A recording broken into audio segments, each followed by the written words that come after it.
Welcome to the Roadrunner 89 Investment Network, where we talk about interracial love and marriage. Hope you enjoy Swirl to Investment.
All right, how's everybody doing tonight? Okay, the Roadrunner has landed back in the desert. Just got back from my trip to Hawaii, um, and just arrived yesterday. So I'm back home here, and it's good to be back on live. And tonight, I want to talk about if you look at the title, it says Top Shelf Brad and the Becky return policy. Okay, I've talked about the Becky return policy, and I'm going to go more into this. And I'm going to focus on top shelf Brads also. And then I'm going to explain why I believe that high quality white men need to open up their options and seek out black women. Um, I believe that. I think white men should open up their options across the board and all economical levels. Um, you know, but I just want high quality men to do this, white men that are high quality. Okay. They don't have to be millionaires and rich and all that stuff, but good men that work hard, that take care of their wives and children, men of courage, men of character, consistency, loyalty, and love. That's, what I think should happen. And it should happen. Um, but I'm going to talk about this. And if you look at my thumbnail, you see Tom Brady, world class athlete, quarterback, won uh, a number of Super Bowls, right? I think he's got like 5 rings or something. I don't know. I lost count. I'm not a New England Patriot fan, so I don't really. But Tom Brady is a top shelf Brad. He's super successful. He's just recently retired. And as many years as he's made it in the NFL and the Super Bowl rings he has, the success, he's on the top of his game. You would have to say that's a top shelf Brad. He's a winner.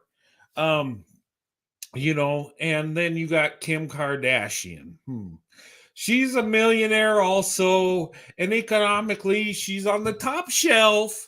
Okay, but when it comes to quality, character, I would say she's at the bottom. That's just my opinion. Okay, and she's made her way becoming famous through a sex video and making her way with black men and doing body alterations to look like a black woman.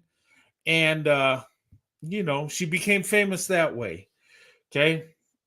But here's the thing, I really don't see this rumor of Tom Brady and Kim Kardashian dating. I don't believe it. I don't think Tom Brady would go to that level. Um, you know, and speaking of the Becky return policy, Kim Kardashian, she left. She went out and made her career on gossip and on the backs of black men, right? Um, and like I said, a lot of times when Well, most of the time when Becky leaves, the return policy, she comes back with less value. Less value. The Becky return policy. Okay. Once you get with Tyrone, your value goes down. I didn't make the rules. That's just the way it is. Okay. And even in the celebrity world, Kim Kardashian will never, I don't believe she'll ever be with a guy that exceeds her in wealth or success. Okay. She can still date and marry white men. It's still an option, but once you leave, your value goes down. The return policy, it's a downward slope. Okay. And a lot of white men feel this way. They feel like once you give white men the finger and go to Tyrone, it's not, and a lot of white women do this, you know, and I think that's why a lot of white men feel, some kind of way about it. I never really experienced this because I've never been interested in Becky or Karen like that. So I never really cared. Okay. But this thing with Kim Kardashian and Tom Brady, that's their life. That's people that don't even have anything to do with me or anybody else, right? But I think the image of Brad would be tarnished if Tom Brady, gets with Kim Kardashian. I don't think it would be a good look for him. It would be an uplift for her, most definitely. And I don't think he'll go there with her. Maybe I'm wrong. Maybe he's attracted to her, but I don't think so. I think Tom Brady is too successful, too classy to lower his standards to a Kim Kardashian. And look, if I was a wealthy guy and successful like Tom Brady, I wouldn't even mess with her. I wouldn't even. I'm just saying, other than hi, how's it going, and whatever. I would not deal with a Kim Kardashian. I just wouldn't. You know, that is not a high value white woman. She's high level income standards to me is low level. I wouldn't even mess with that. Even if I was in the white women like that and she's a celebrity, no. Um, but I think what's going on is they were at a party and there's rumors, he might have flirted with her and says, hey, there was a call that somehow she called him, reached out to him because she wanted to buy a house in the neighborhood he lives in. Okay. I honestly, I believe that, but who knows? But to me, if he went to Kim Kardashian, I would just be like, oh my God, you're giving a bad look on us Brads, okay? And you're the top shelf. Me, I'm in the middle class guy here. Even though I don't date white women, I'm married to a black woman, so I don't care about that thing, but it's not a good look. You're a world-class quarterback, Tom Brady. Women would throw themselves at you. You have so much better out there than a Kim Kardashian. Just saying. And in fact, Tom Brady, open up your options. Swirl to investment, Tom Brady. You'll have a better option. I'm just saying. But anyway, I got this video I want to show you, and I want to go into this and look. Okay. And I'm not really caring what white men do with white women. I don't care. But a guy on that level, his accomplishments, his success, to go to a Kim Kardashian, to me, that is troubling. I'm just like, oh my God, dude, you can do better than that. But it's rumor, so he's not officially dating her or going to marry her, which, Kim Kardashian, the best she has going is Kanye West. I'm just saying, you know, high level white men do not want Tyrone's leftovers. I'm just saying. And it's not to be mean. You're not going to get an Elon Musk. You're not going to get a Tom Brady. If you do, I'd be shocked. You're going to get some guy that needs a come up. he will be wealthy too, but not as much as you. So I'm just saying, and that's how white men feel. Look, I'm a white man. I talk to white men. Look, they don't want to get with a white woman that's opened up her options and come back. They just don't. There's something there. They'll date and marry a black woman that can have kids, even several kids, and they'll be okay with that. You know, they look at it, well, that's her environment. That's what she, you know, and they will love and embrace a black woman with black kids, but a white woman that went out and like I said, it's a psychological thing. And a lot of white women that leave give white men the finger. I'm just saying, I've seen it. Not all, but a lot of them do. It's kind of like the Tyrones do, you know, to Keisha. They tell you that Becky and Mailing are a better option. They give you the finger, right? That's what Becky does to us. So you come back, you can come back, but you're not going to have the same value. And it is what it is. But anyway, let me show you this video and tell me what you think. Because look, Kim Kardashian is not a prize. Look, and I'm a middle-class white guy. I'm not famous or nothing like that. But look, I wouldn't mess with her. I wouldn't. If I was single, I wouldn't touch her with a 10-foot pole. She's just not high value. Okay? Maybe she's high value to other people and maybe they lust after her, but there's nothing she has to offer. She's built her career on the backs of black men, and then she wants to come back and date Brads. High successful, you know, the Elon Musks, the Tom Bradys. I don't think so. You know what? You should go back to your ex-husband. You should go back to Kanye West. Okay? But anyway, that's my opinion. Okay? Because you spent your wealth. You just did it. But anyway, but something's weird about Kim Kardashian. I thought she was in the black dudes, but now she wants to go with white guys, and I don't know. It's just, you know, with that kind of woman, she uses men as stepping stones. And you know, I'm not a Kanye West fan, but I feel sorry for the dude because he poured his heart and soul into her, and she just stomped the shit, excuse my language, the ish out of Kanye, you know, and I can't respect that. A woman, you marry a man, you be his wife forever. I just, you know, but anyway, that's just my opinion. But anyway, okay. She tried to get with Jeff Bezos. Yeah, that ain't going to happen. These high top shelf brads that are successful, millionaires, billionaires, they're not going to mess with Kim Kardashian. They're just not. Okay? That's not a good thing. It's not a good look. Maybe the lower class millionaires just getting there. Maybe they'll use her as a come up. You know, they'll do that. She'll get that. But someone that's go and lead the way and have more than she has, she already spent her wealth. And any woman that comes up with a sex video to boost her career, I don't, I wouldn't mess with that. But I got morals and character. I wouldn't mess with her. She's not that great looking. She really isn't. All her body features have been surgically done. Try to look like a black woman to get with a black man and then build up on him and then kick him to the good try. Not going to work. Sorry for you. The return policy is in effect, and you chose your way. But anyway, but maybe I'm wrong. Maybe Tom Brady has something for her. I don't think so.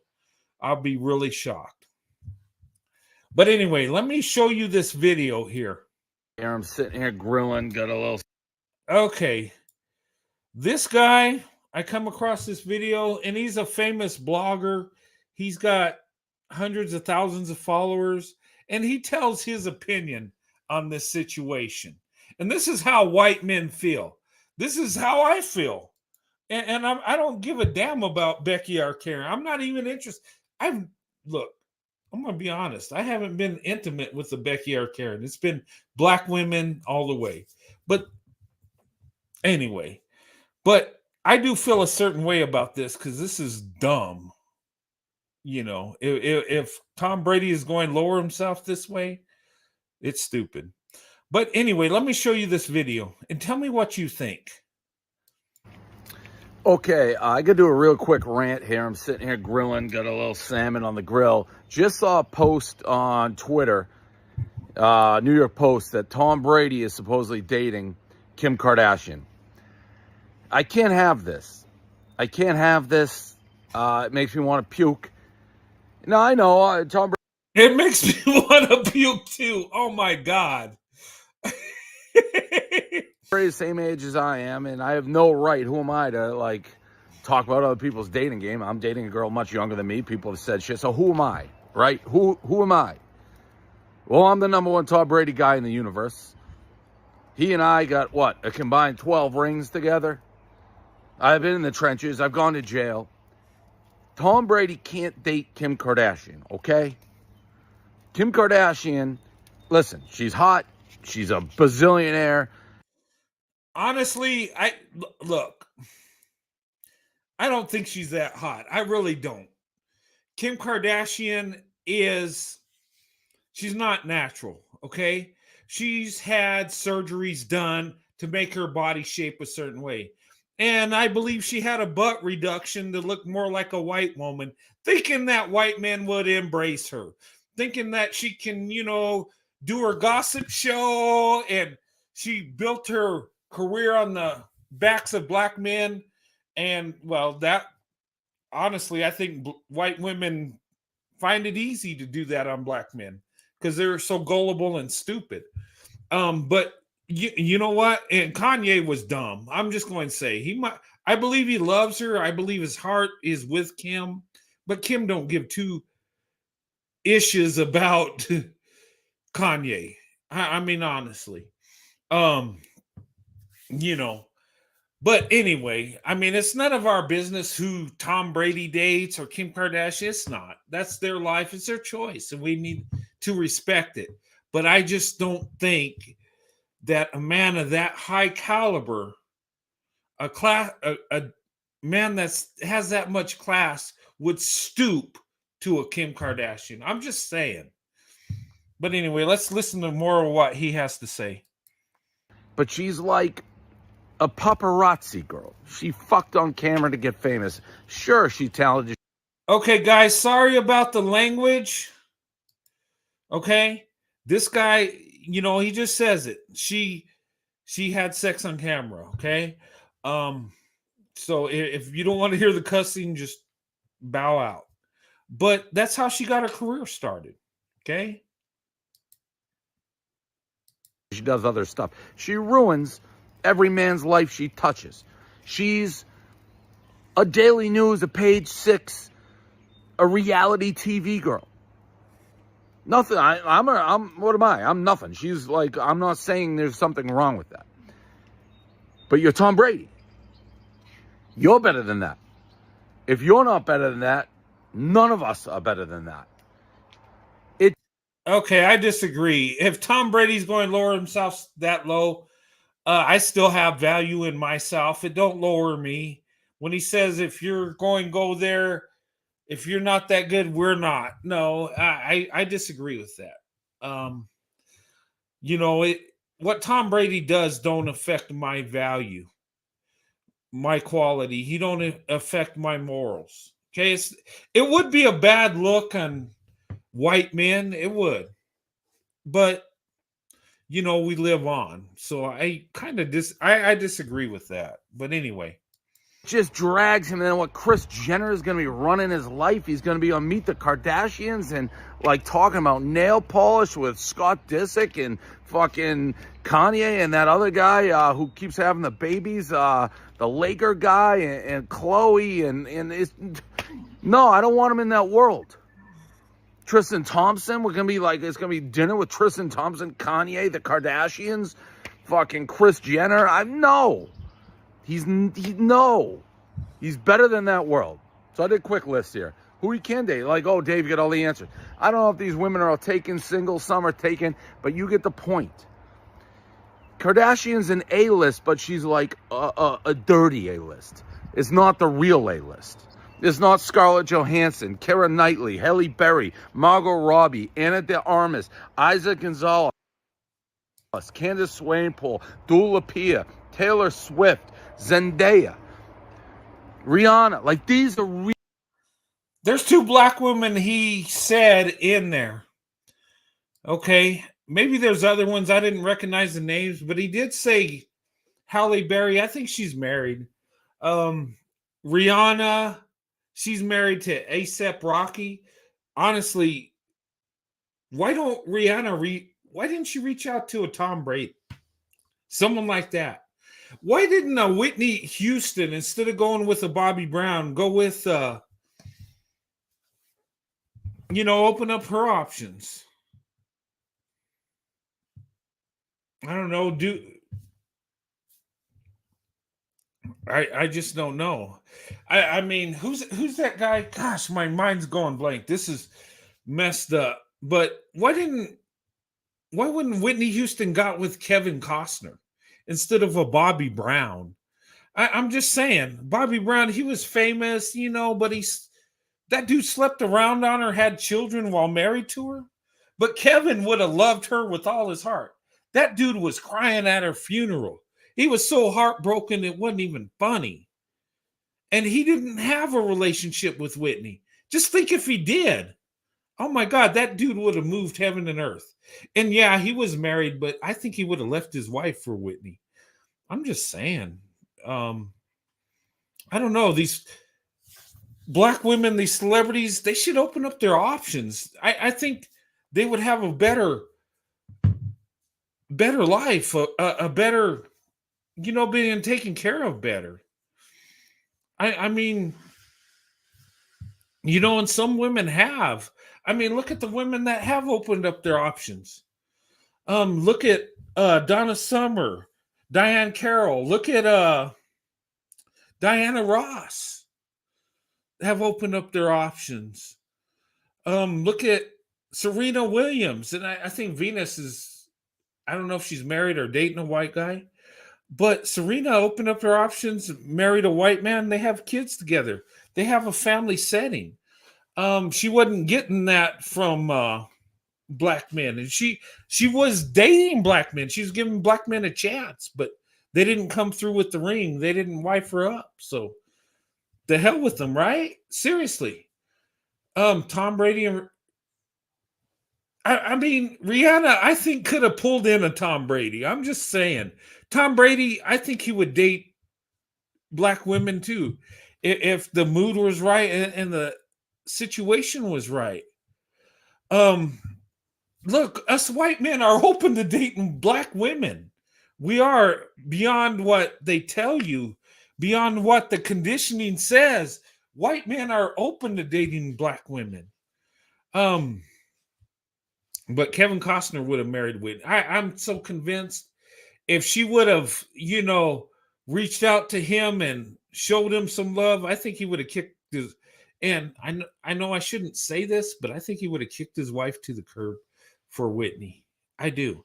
Tina Turner later on opened up her options, lived a better life, right? And just look at the data. And look at black women that are married interracially. And look at black women that are, race loyal in their marriages. Who are doing better? Look at the data. Look in your real life. Tell me, what is a better choice? And I know there's good and bad in every racial group. I'm not saying one man's better than the other, but one man is doing better than the other. One man is working harder than the other man. One man is putting in more work, more love. One man is giving everything to black women, while the other man is expecting a black woman to do stuff for him. I'm just saying. Rihanna can pull anyone. I believe that. She could pull a Tom Brady, but she'd rather be race loyal, except Rocky. Yeah, how's that going? Look at I mean, look at these struggle love relationships. I'm just saying, those pro black relationships, are they really working?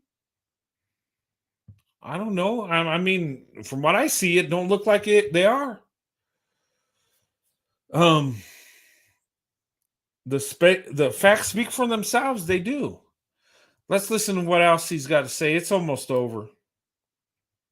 Real A-list. That's like who Tom Brady should be dating. He wants a fucker. Go fuck her in a motel and gossip and tell your friends. Date. We're not dating the Kardashians, Tom. You're better than that. If you're not better than, if you go down to that level, we all go down. we don't all go down. I'm not going to. If Tom Brady wants to date the Kardashians, no, I'm not all for that. Look, if I was in Tom Brady's shoes, I wouldn't mess with Kim Kardashian. I wouldn't. I wouldn't even flirt with the woman. I would just be like, "Oh, hi, how you doing? Yeah, whatever. Go do your thing." I wouldn't even entertain that. I wouldn't even think of that. I mean, look, in reality, Kim Kardashian is trailer park trash millionaire. I'm just going to say it. No, no, no, no, no, no. Kim Kardashian is a Becky gone wild. You remember those videos? Girls Gone Wild, and it was mostly white women acting stupid. They took that off because I think it was giving Becky a bad image. But that's how Becky's are. They're crazy, they're wild, and they just jump into things, don't think about it. That's a Kim Kardashian. Into the gossip, what's ever trending now, go for it. Make your living on the backs of men or whatever. She look, Kim Kardashian got a bag off black men. She used and abused black men and just milked them for every penny. She made it that way. Okay. But see, these top shelf brads see it for what it is, and they're not going to let her do that to them. They're too smart for that. They ain't going to let it happen. I don't see Tom Brady even messing with her. I think what it was is they just had a friendly conversation. They're probably friends. They might have flirted, but Tom ain't going to do that. He's got too much class. If he does, I'll be shocked. But it could happen, I guess. Kim Kardashian, if Tom Brady got with her, that would be such a come up for her. That would help her a lot. It would uplift her. For Tom Brady, it would push his face in the mud.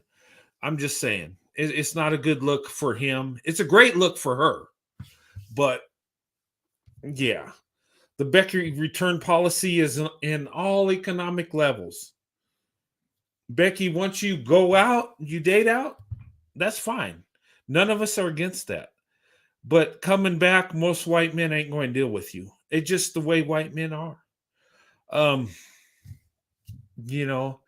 I think they look at it as you gave us the finger to go with Tyrone, which you felt is better, which it didn't work out, and you come back, and it's like, no.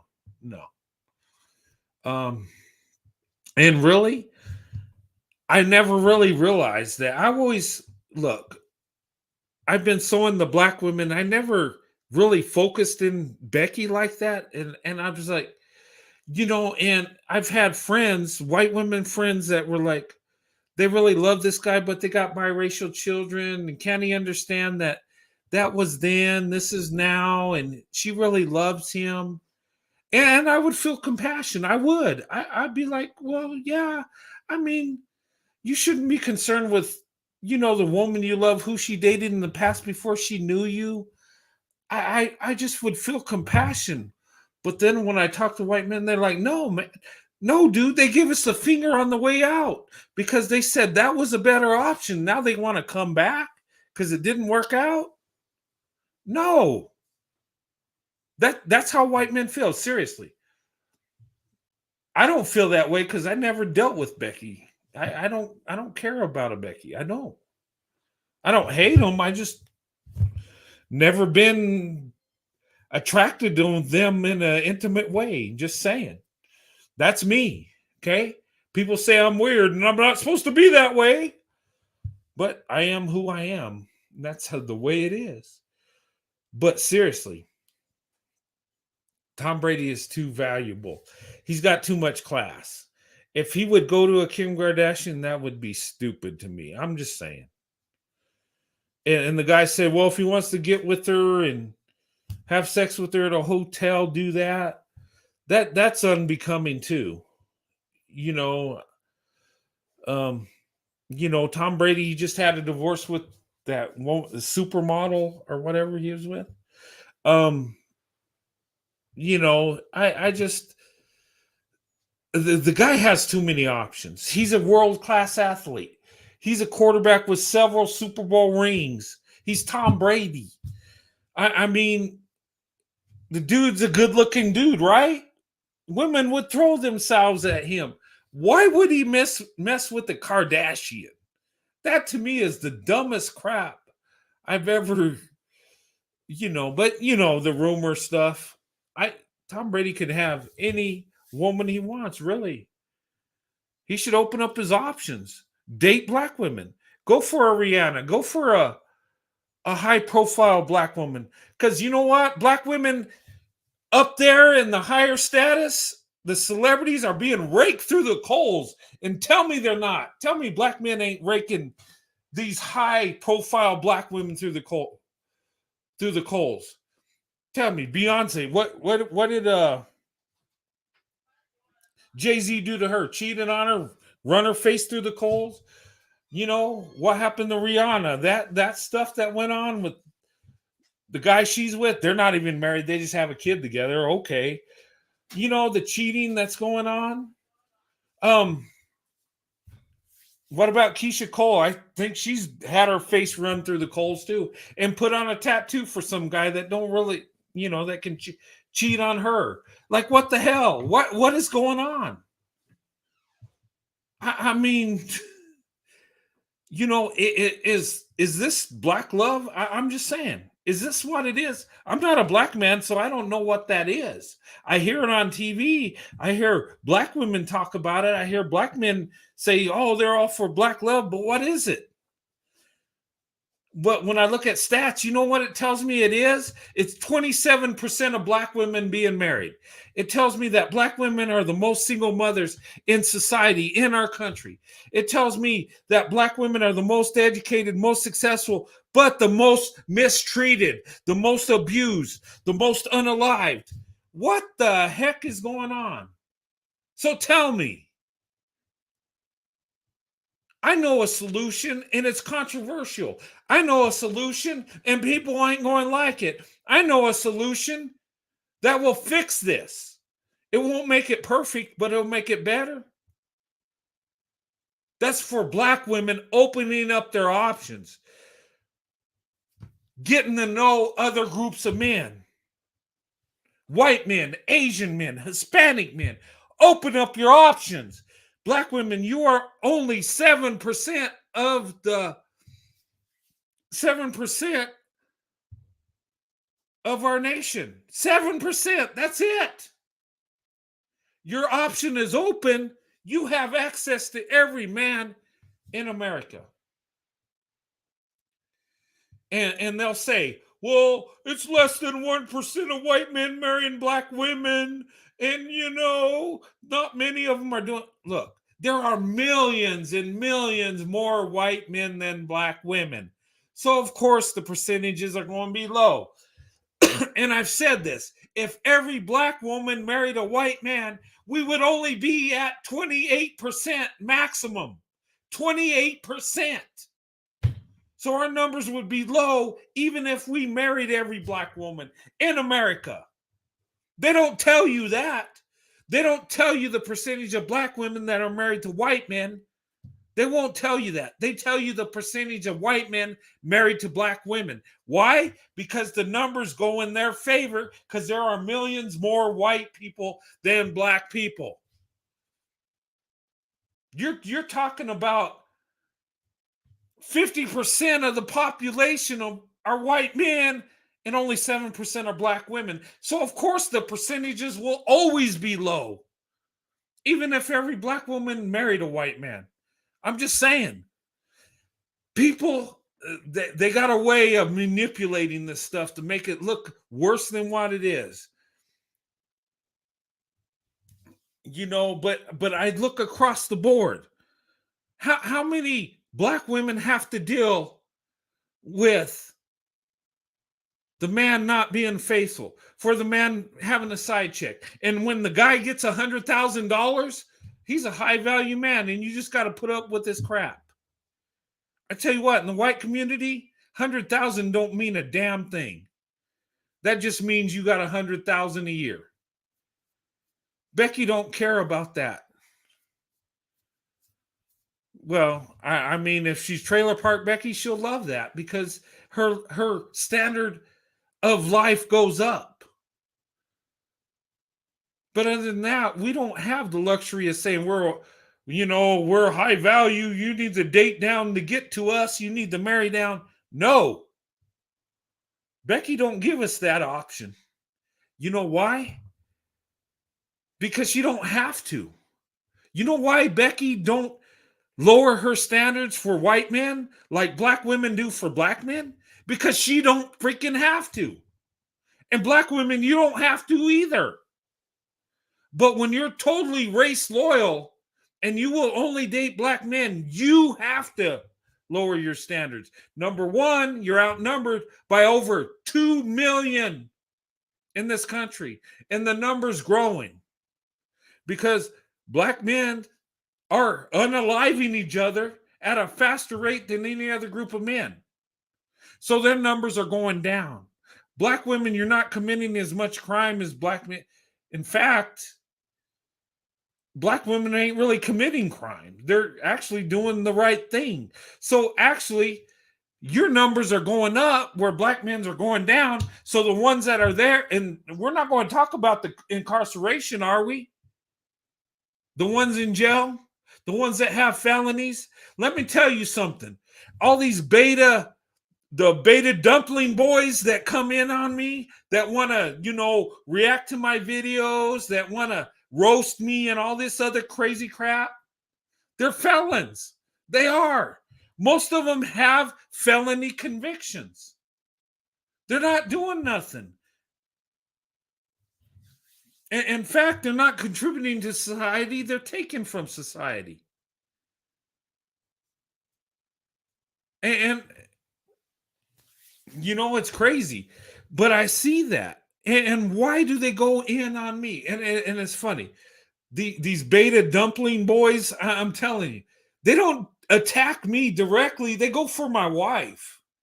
It's so weird and bizarre. These dudes, and look, let me tell you, I had a vacation in Hawaii. I showed you the videos, right? It was a beautiful time with me, my wife, my children, my grandchildren. And God, I wish I could show you the videos of my kids. I wish I could show you the videos of my grandchildren. How amazing our vacation was. How much fun we had. Seeing the grandkids playing out on the beach and having a good time. I wish I could show you those videos. I wish I could show you my kids and how successful they are. But you know why I don't? It's to protect them. Why? Because these betas will attack women and freaking children. They have no morals. They have no structure. They have no honor. And ladies, why would you even entertain these dudes? Why? I'm serious. And I have nothing against any man roasting me. Roast away, boy. Or boy. Roast away. Let it rip. You don't like what I'm saying? Hey, you're right to say what you think about me. I'm okay with it. That's a beautiful thing we have, free speech.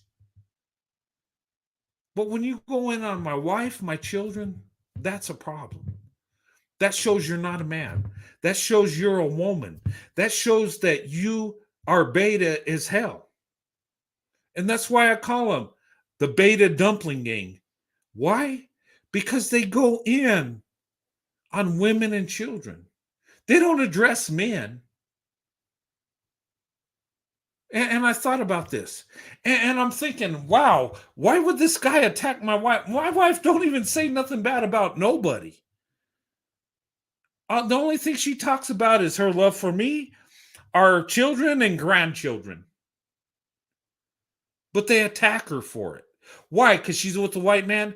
I got some beta piece of crap that's got me and my wife's picture up there when I was at the Army ball saying that it's a plantation, I don't know, plantation relationship from hell or whatever. So crazy. The disrespect. You know, if you don't like what I'm saying, address me. But you can't. And the crazy thing is it's not just one dude that's just off his rocker doing it. It's a number of them that are doing it. And I'm like, wow. And the ladies on my channel explained to me, they said, look, they don't have honor that you do. They don't have respect that you do. They don't know what it is to be a man. They just attack everything because they got nothing going for them. And I'm like, gosh, you know what? You're right. And I guess that's my downfall, because I think that men, I've assumed that men just act like men. We might not like each other or agree with each other. We might go in on each other, but we leave women and children out of it. I just always thought men shared that honor. I always thought that men had standards. I always thought that men had character. I always thought that men were men. I never thought that men were so damn beta that they had to go in on your wife, your children, and had to push up on young girls. I never thought I would see that, but it's happening. And I'm sorry, I'm going off topic here, but dang it, it's happening. And is that a high value man that attacks a woman? You're going to attack my wife, how she looks. You're going to attack how I look. I don't care. But the thing of it is dang, dude. I'm just like, wow, that's a roast? Attack a man's family? I'm just like, where's the honor? Where's the respect? You know, I might not like these betas, but I give them enough respect to not talk about their mother, not talk about their wives, not talk about their girlfriends or family members. I just don't do that. That's me. I have morals. I have standards. I have integrity. But yet these clowns will attack anything and everybody. And ladies, you need to stay away from these men. If they're so easy to go in on a woman, you best believe when you have in a relationship, and everybody has their ups and downs in a relationship, when they feel some kind of way, they'll knock you upside their head and they won't feel nothing about it. Me, I've had relationships that weren't that good. I never laid hands on a woman, though. But that's manhood. That's integrity. That's respect. That's how we're supposed to be as men. Look, you might not believe in the Swirl to investment, and I don't give a damn. But I'm going to tell you something. You need to be a man. You address me. You attack me. You do not attack my wife. You do not attack my children. But can you do that? It's the weirdest thing. It's just, wow. And you can attack my looks all day and what I'm fat and all this. Yeah, I could lose a few pounds, and I have. But I'm a middle-aged man. I'm going into my 60s. 60s, idiots. Me and my wife are going into our 60s. We're middle-aged. Of course, I can't compete with a 20-year-old Brad-looking dude out there or a Denzel Washington-looking guy. I can't. I'm a middle-aged man. But I wouldn't compete with that because I'm married. And even if I was single, I'd be competing with women my age. But anyway, sorry about the rant, but I just had to say it. It's just so pathetic. It's so weak. It's so stupid. But anyway, I don't want to get too much off topic. But look, high profile white men, you need to open up your options. Tom Brady, you need to look towards black women. Seriously. You will get a better option in the celebrity world, in the middle class world, in the trailer park world. Look, black women have proven they're the best option. They have proven they're the most educated. They have proven they're the most successful entrepreneurs. They have proven they're the most women of faith in the church. They have proven it. And so many men are so damn stupid, they don't even see it. But I did. And I tell you what, my blessings are growing every day. My return is astronomical. Men I grew up with in my economic level, I do better than them. I do better than my peers. Why? Why do I do better than my peers? Because I chose right when I got married. I chose the black woman. I chose the woman that had the most character, the most love, the most nurturing, the one that had my back when times were good, bad, and indifferent.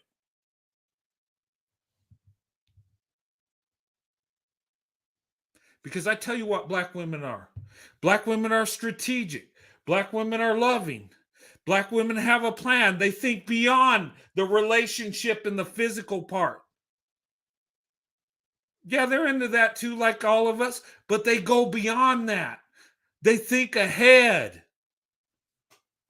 Black women are making things happen. They're not waiting for things to happen. So why would I get with another woman? Seriously. Becky and Karen cannot hold a stick to Keisha. I'm just saying. You just can't. You can't compete with a black woman. You can't. And I know you're going to hate me for it. And I don't hate you. But I'm just telling you, statistically, you can't keep up with a black woman.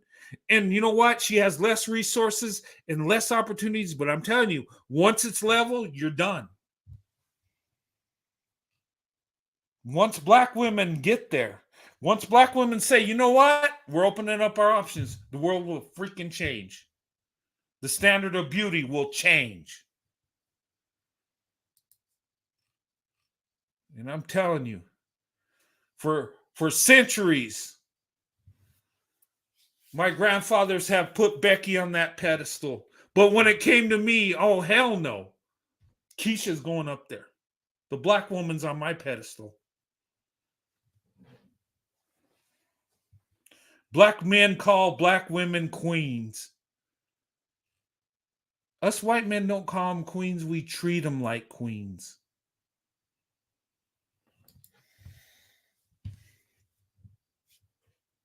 And I'm telling you.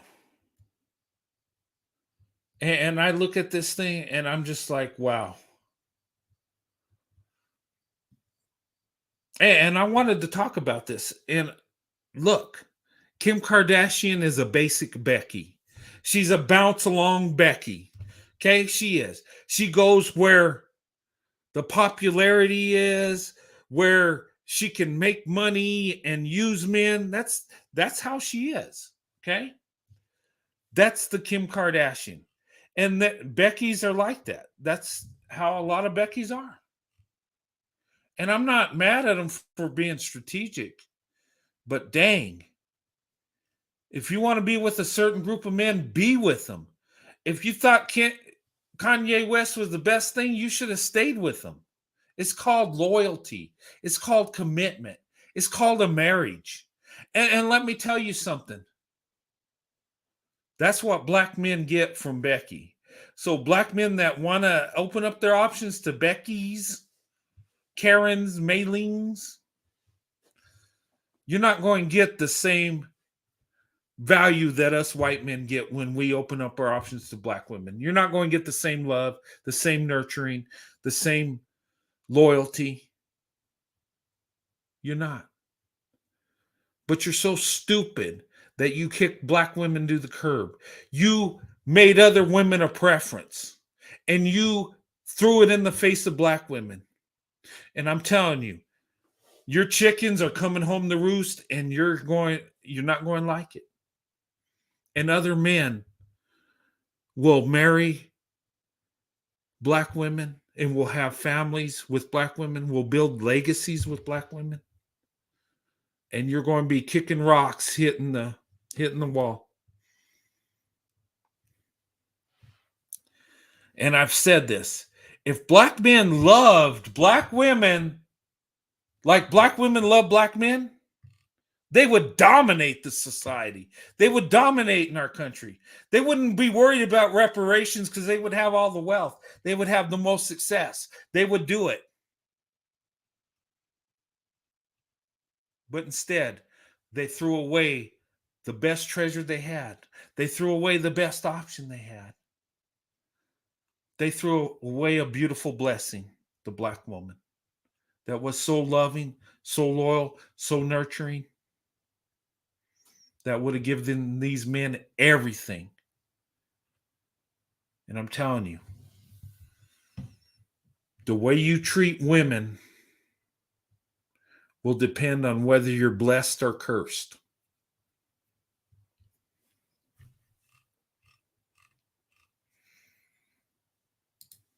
I'm just saying. You can have a preference of a white woman, Asian, that's fine. I don't have a problem with that. But you go and you deal with your preference. You leave black women alone. You don't throw it in their face, because when you do that, that's really not your preference. The preference is yourself. And these dudes that talk about simping and all this stupid crap. And I thought about that. What's this simping thing?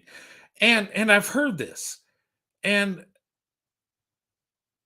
somebody told me, well, it's opposite of pimp, simp, right?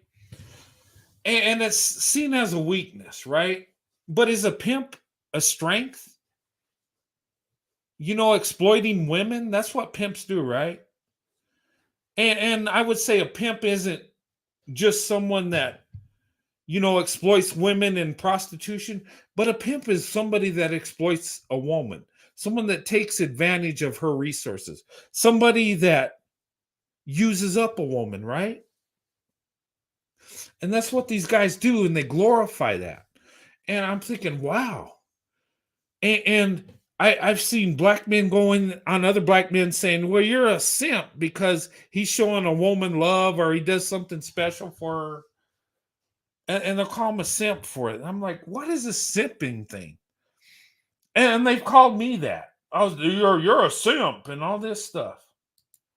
Well, when I thought about it, it says, well, I guess when I show love to a woman, they consider it a simp. And when I show love to black women, I show respect to black women, I uplift black women, they call me a simp for that. Oh, okay, I kind of get it now, right?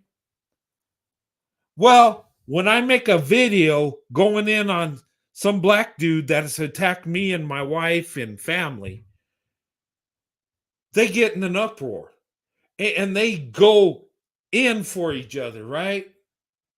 It's like they're simping for each other. Black men aren't simps when it comes to women, but they are simps to each other. And I've seen this. These beta simps. I'm just like, wow, I get it now. Because you're showing love to each other because you're worried about your image. You don't care about black women. You only care about your image. So you simp for each other. So if I say something bad about some black dude, and look, I go in on people individually. I don't go in on the collective. I just don't do that. But when I go in on people, it's because they went in on me. Fair game, right? I'm allowed to defend myself. Am I not? I'm allowed to defend my wife, of course. But they call me simp. But they're simping for each other. Maybe it's that down low thing I've been hearing about. I don't know. Simps are men that don't agree with degeneracy. Yeah, I think that's what it is. Pimps live off women. Yeah. They say, they call each other, hey, pimp, like It's like a badge of honor. I'm a pimping player. Like, what? That's a good thing? You exploit women. You exploit black women. You live off them. You take their resources.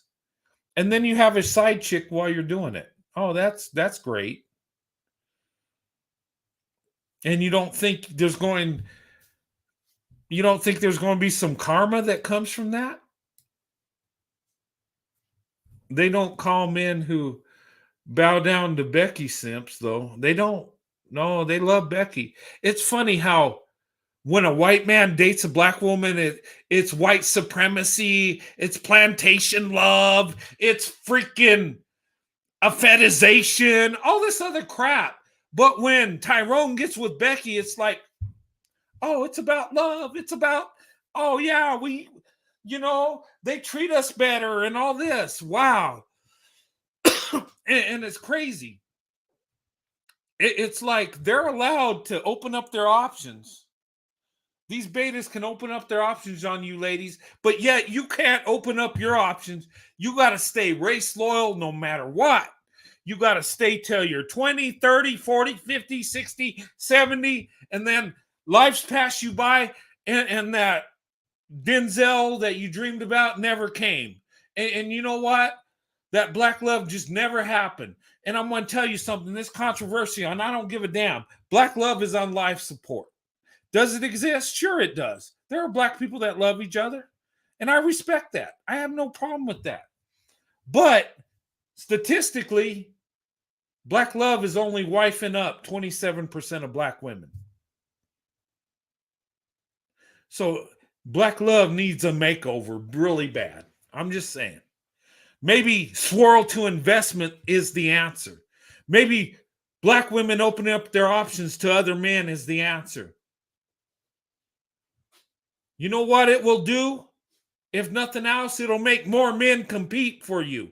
White men aren't approaching you, black women, because most white men don't think they have a chance with you. It's not that they don't want to date you. They just don't think you love them. They don't think you're there for them.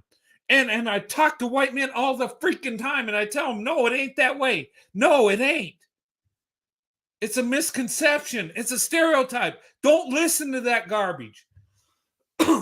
But they have that pick-me-sha out there that goes online and says, it's black men or nothing. I don't care. I don't want you, Zachary.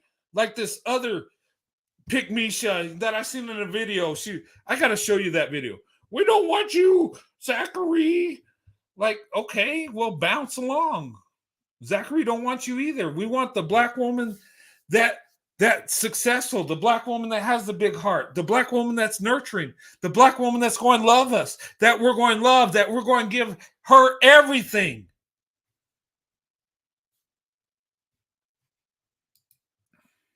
Let me tell you.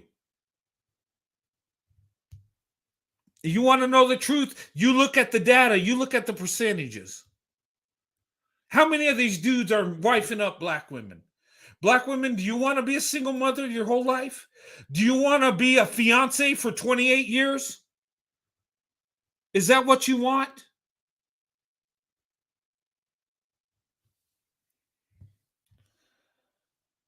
I'm just saying, black women, you're better than this. You're better than lowering your standards. You're better than dating and marrying down. You're better. Make men compete for you. And all you pick-me's and mammies out there, if you love black men that way, well, God bless you. But don't tell them that that's your only option, because you weaken your chances. You let them know they can stomp all over you. You let them know no matter how horrible they are, no matter how much felonies they have, no matter how much crap they've done, no matter how much they're disloyal to you, no matter how much they exploit you, you're going for them no matter what. Well, if you want to be that dumb and tell them, you go right ahead. But I'm telling you, it ain't going to do you no justice. You know, it'd be smart not to tell men what men you prefer. I'm just saying. Especially if you're going to be race loyal and only date black men, and you outnumber them over 2 million, and a lot of black women are outdoing black men financially, and you want to tell them that they have you in the bag, go ahead. They'll exploit you to the max. You don't tell any man that you're loyal to only him. I'm just saying. You could do that with white men because there's so many of us that, they treat you bad. You're outnumbered. But what I'm saying is it's just foolish for a woman to tell them their loyalty to a certain racial group of men. That is the dumbest crap. Pygmishas are stupid, aren't they? I'm just saying. Wow. And they'll say, well, you say you only like black women. Yeah, but there's only 7% of black women. I'm like 50% of the country or more. So I can do that. and you know what? Not a high percentage of black women need to like me for me to date black women. I'm just saying. And black women, you need to think about this. Stop worrying about what they told you. And I'm telling you, there are so many white men that will date black women, marry black women that want a relationship with you, but don't pursue it because they don't think they have a chance. And I'm telling you, that is the freaking truth. And they've done studies. They've asked white men and black women if they would open up their options. And you know what? White men overwhelmingly will date and marry black women more than black women will date and marry white men. That is true. So it's not white men that are stopping the interracial dating and marriage. It's not white men that are stopping the swirl to investment. It's actually black women. It really is. Because why? They're conditioned. Why? They've been raised to uplift black men. Why? Because they were raised to be loyal to black men. Why? Because they were told to fall on the sword for the black man. It sounds kind of familiar, white men, does it not? What were we taught about Becky, right? She's a princess. We're supposed to protect her with our lives. We're supposed to do everything for her. She's a little princess, right? We're supposed to be only race loyal to her, right? And those of you that open up your options, were there family members that say, don't get with that black woman. Our culture is so different. We're too different. We're not the same. I don't think it happens as much as it did, but I'm telling you, being married almost 30 years, I experienced that. I had to cut off so-called friends and family members I don't talk to this day. I tell you, I've been competing for the black woman my whole life. I'm still competing for the black woman. Okay? Back in the day, I was competing for the black woman to date and to have a wife. Now, I'm competing for the hearts and minds of black women. Why? Because I love black women. I want black women to have the best option. Because they are the best option.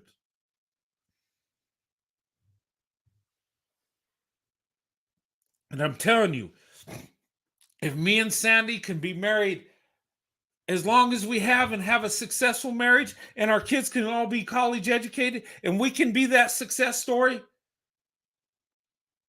younger black women and white men, you can have that too.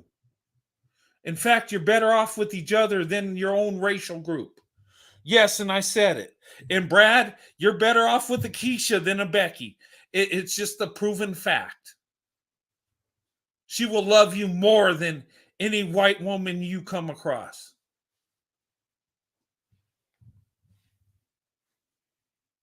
But we don't say it. We don't talk about it. We don't go into the stats. We try to pretend that it don't exist. We don't want to hurt Tyrone's feelings, so we don't tell him that he's at the bottom of the barrel. We don't want to hurt Tyrone's feelings, so we say, oh, you're a good man too, and yeah, racism, I'm sorry, white guilt, let it flow through me so I can apologize to you the rest of my freaking life about something that happened way before I was born. But yet, let's play that game so we can uplift you because you're lazy, you're not doing it, you're not making it happen, you're kicking black women to the curb, and it needs to stop. You need to compete in 2023, not 1845. But that's what they do. And these top shelf Brads need to open up their options.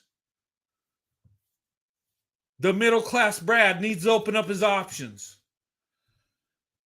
The trailer park Brad needs to pull his head out of his butt and seek out a black woman and be the man he was created to be.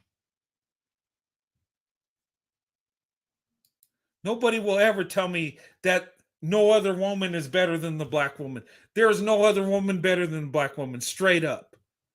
I don't care what people think. I'm tired of catering to people's feelings. I don't care what Becky thinks. I don't care what Tyrone thinks. I don't care what the angry Karen thinks. You can all kiss my butt. I don't care. The truth is the truth. And we need to live our life by truth, not by feelings, not by emotions, not by what happened in the past. I'm serious. And if black men would embrace black women, God, they would dominate. They wouldn't, the reparations thing wouldn't even be a thing. But they don't. Because they're more worried about their body count. They're more worried about being pimps and players instead of husbands and fathers.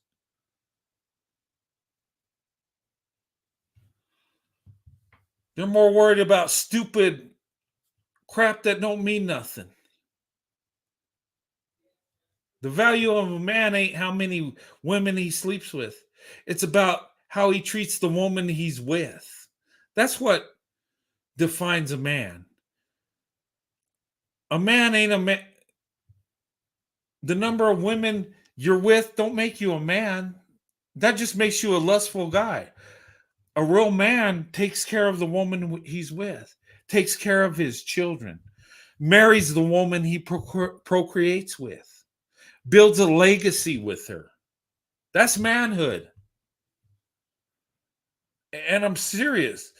And people know the truth, but they won't say it. There's so much white guilt, it ain't even funny. And every time I post a video, every time I talk about this, well, not every time, but most of the time, I get some black dude that says, I posted a video on TikTok, right, about my love for black women, right? And this guy says, yeah, I bet your family owned her family. And I says, no, I came from Irish immigrants that came over in the late 1800s. They were too poor and slavery was ended anyway. They couldn't afford to have it. They were just happy to have a job to, feed their family. They were struggling, right? But see, people don't know that. They just assume you're white, you're racist, and all this stuff. But every time I talk about love for black women, I get some hater. I get some racial thing. I go in on these betas that attack me and my wife, and yet my marriage is somehow this thing.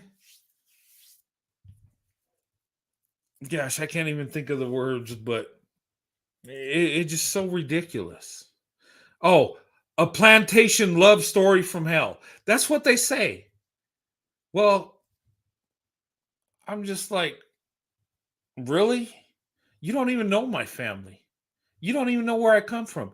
See, these stupid betas don't realize that white people come from different parts of Europe.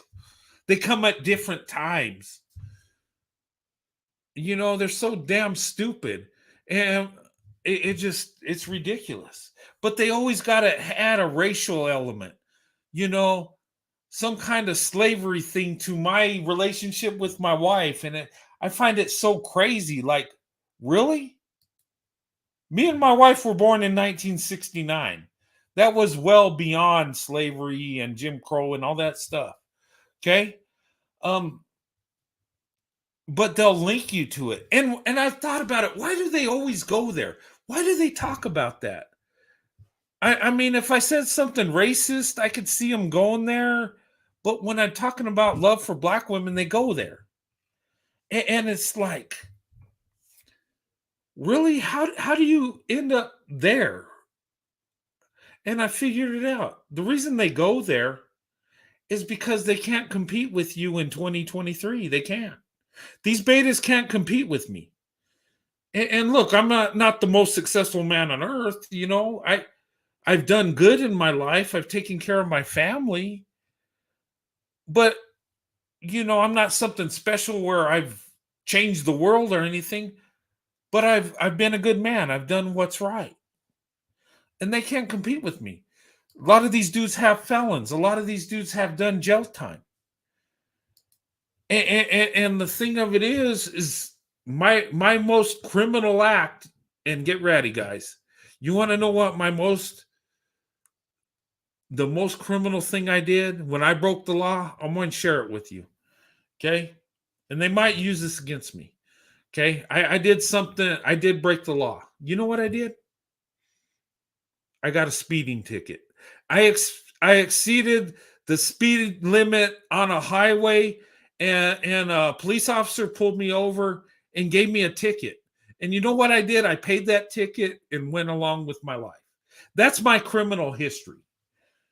That's it. Oh well, when I was 5 years old, I shoplifted, and yeah, that's probably the worst thing I did. And you know what? My dad beat the crap out of me, and I deserved it. And you know what? I learned from it.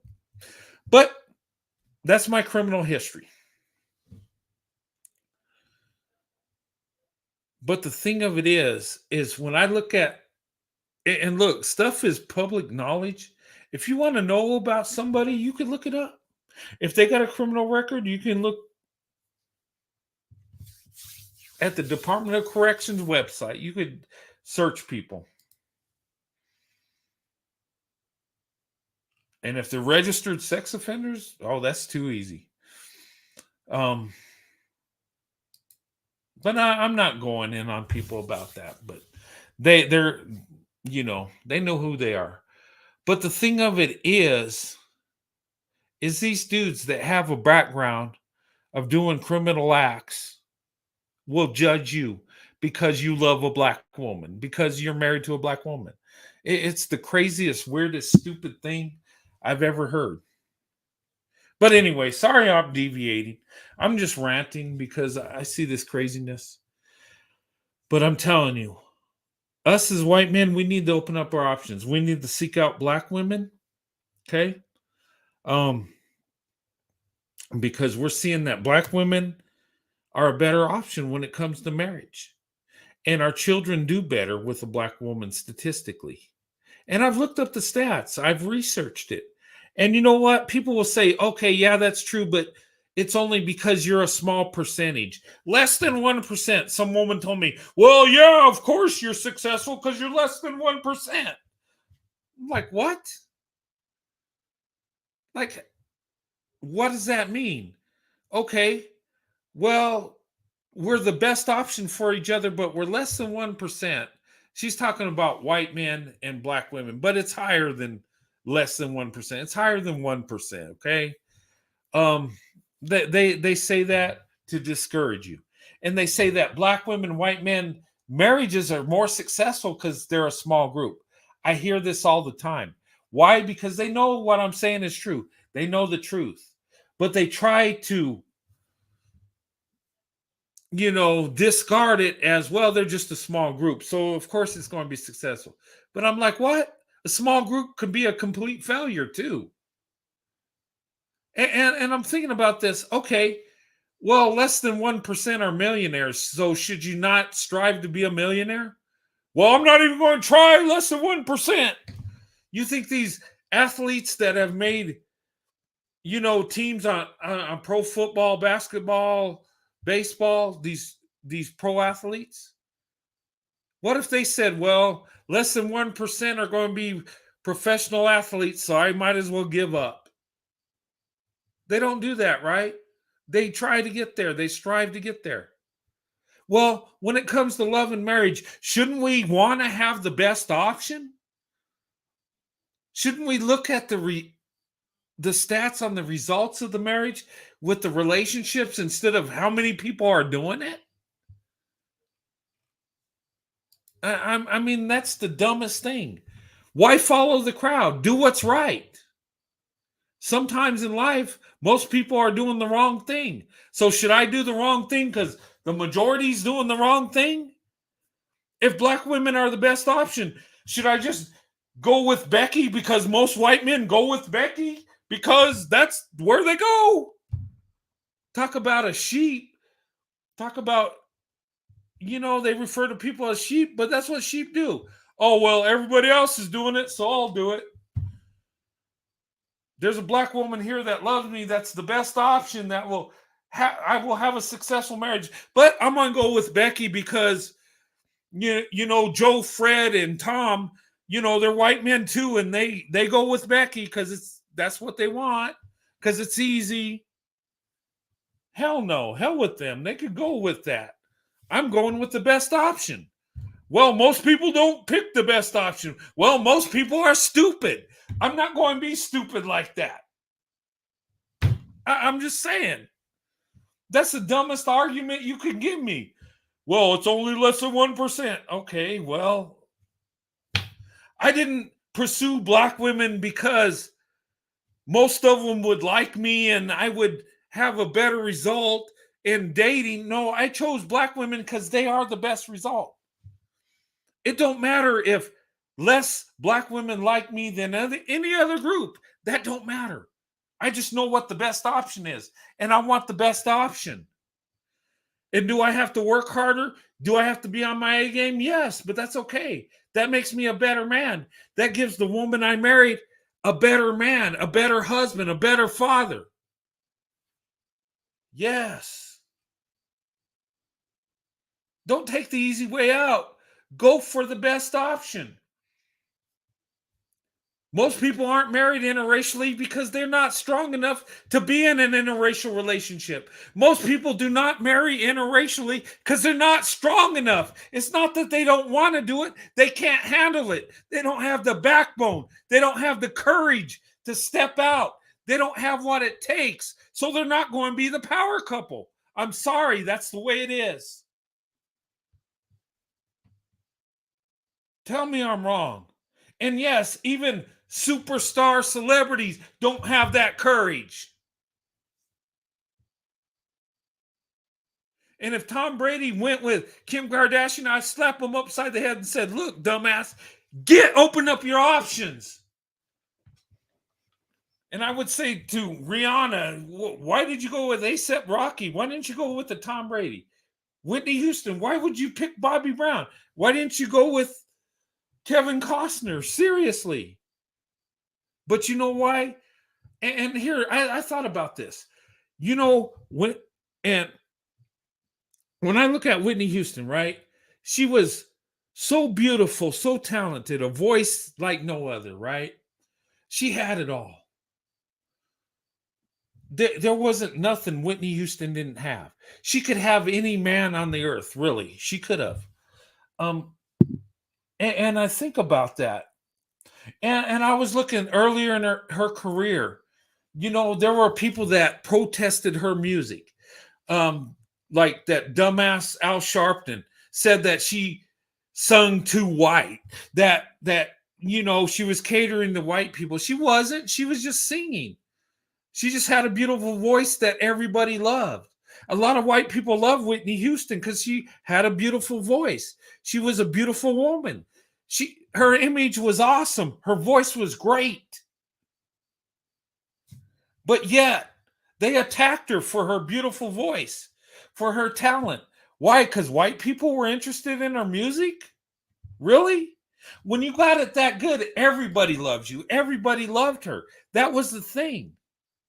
But maybe that's why she never opened up her options, because the black community, had their hand around her neck and had to make sure she was down for the black cause, that she was down for the struggle or whatever, that she had to, listen to the Al Sharpton that said she didn't sing black enough. I mean, you study that, look into that. It's the craziest thing. I seen documentaries on her and I'm like, oh my God, that is so horrible. She wasn't trying to be white or nothing. She was just singing. But I remember looking at that. I'm like, oh my God, they attacked her. And it's, I think it was jealousy because she was so talented. She had everything going for her, but they attacked her. Why? Because millions of white people bought her albums? Well, damn, she sung good. I bought her music too. The woman was beautiful. She was amazing. She was talented. But she was attacked for it because she wasn't pro-black enough. She wasn't black enough when she sung. And I'm just like, wow. Now I understand what the conditioning is. And these people might have hurt her career. They might have hurt her in her life.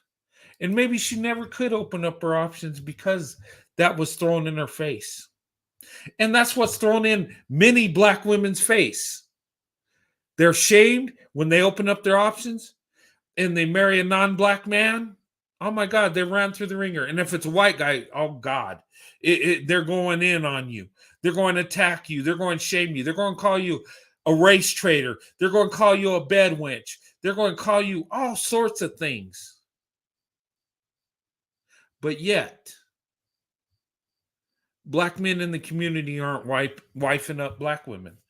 So why would they do this? If you don't want to get married, you can't hate a man that marries up the woman there. I mean, if you're a black man and you don't want to marry a black woman, you can't hate a white man for marrying a black woman. You can't. That's not right. If the woman wants to be married and have a family and she chooses a white guy, Asian guy, whatever, you need to respect that, not shame her. What's she supposed to do? Be on standby in case it don't work out with Becky, Mei Ling, and Maria? They don't call you a race traitor because you get with Becky, do they? And look, you be with whoever you want to be with. We all should have that option. But anyway, sorry about my rant, but you know what? I just had to talk about this because it's so stupid. It's so ridiculous. And you know what, ladies? Don't look at a man for his race, for his color. Look at a man as a man. What do you want in a man? Look at him as a man. Does he love you? Does he want to be there for you? Put the color aside.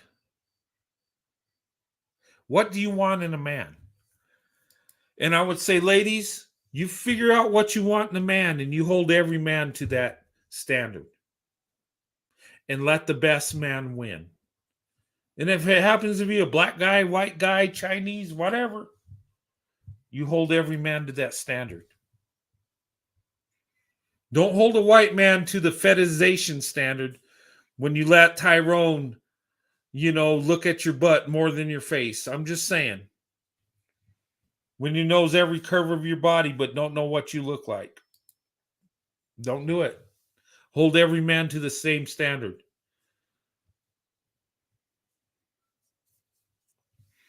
In today's world, it's no longer us against them. It's survival.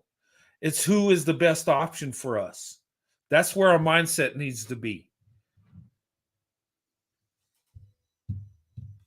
Be loyal to the man that loves you, that's there for you. Be loyal to the man that deserves you. Don't be loyal to the man that looks like you. That's stupid. Okay? Now, could the man that looks like you be the right man? Sure. But so many times black women go with the man that looks like them because they feel they have to be race loyal. You don't know nobody nothing. You don't know Tyrone nothing, black woman. I don't know Becky a damn thing. Or a Karen. I don't know them nothing. The only thing I owe them is to treat them like I want to be treated. That's it. They don't get a free ride on my pedestal. When I put a woman on my pedestal, it's because I love her. It's because she deserves it. And a black woman sits on that pedestal. That's my wife, Sandy.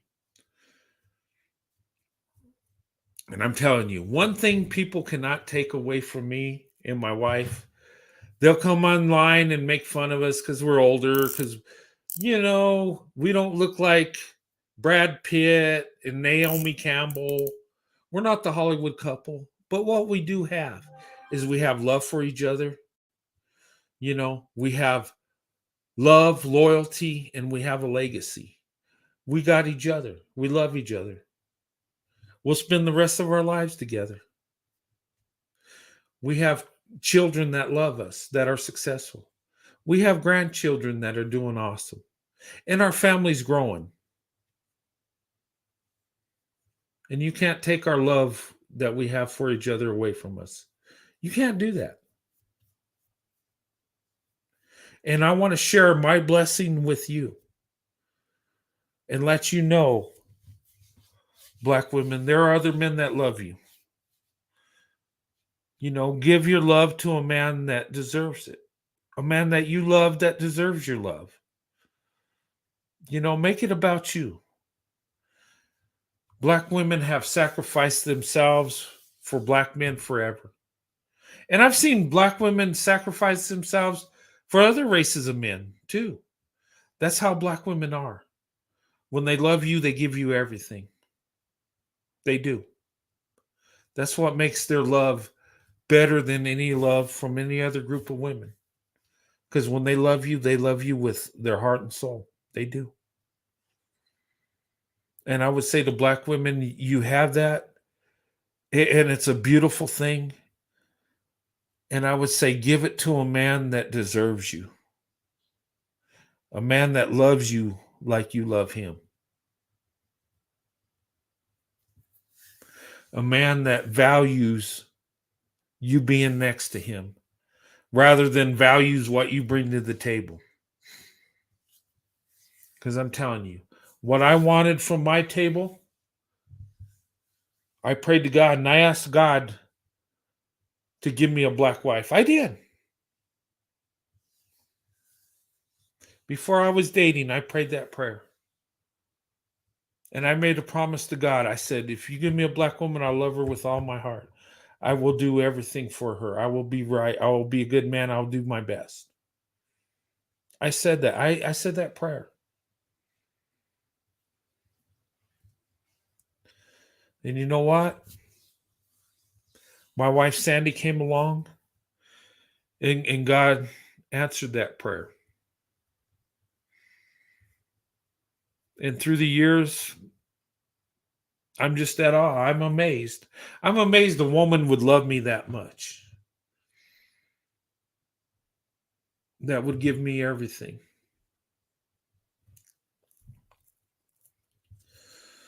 And what I have to give her, it's too easy to give her everything I have. It just is.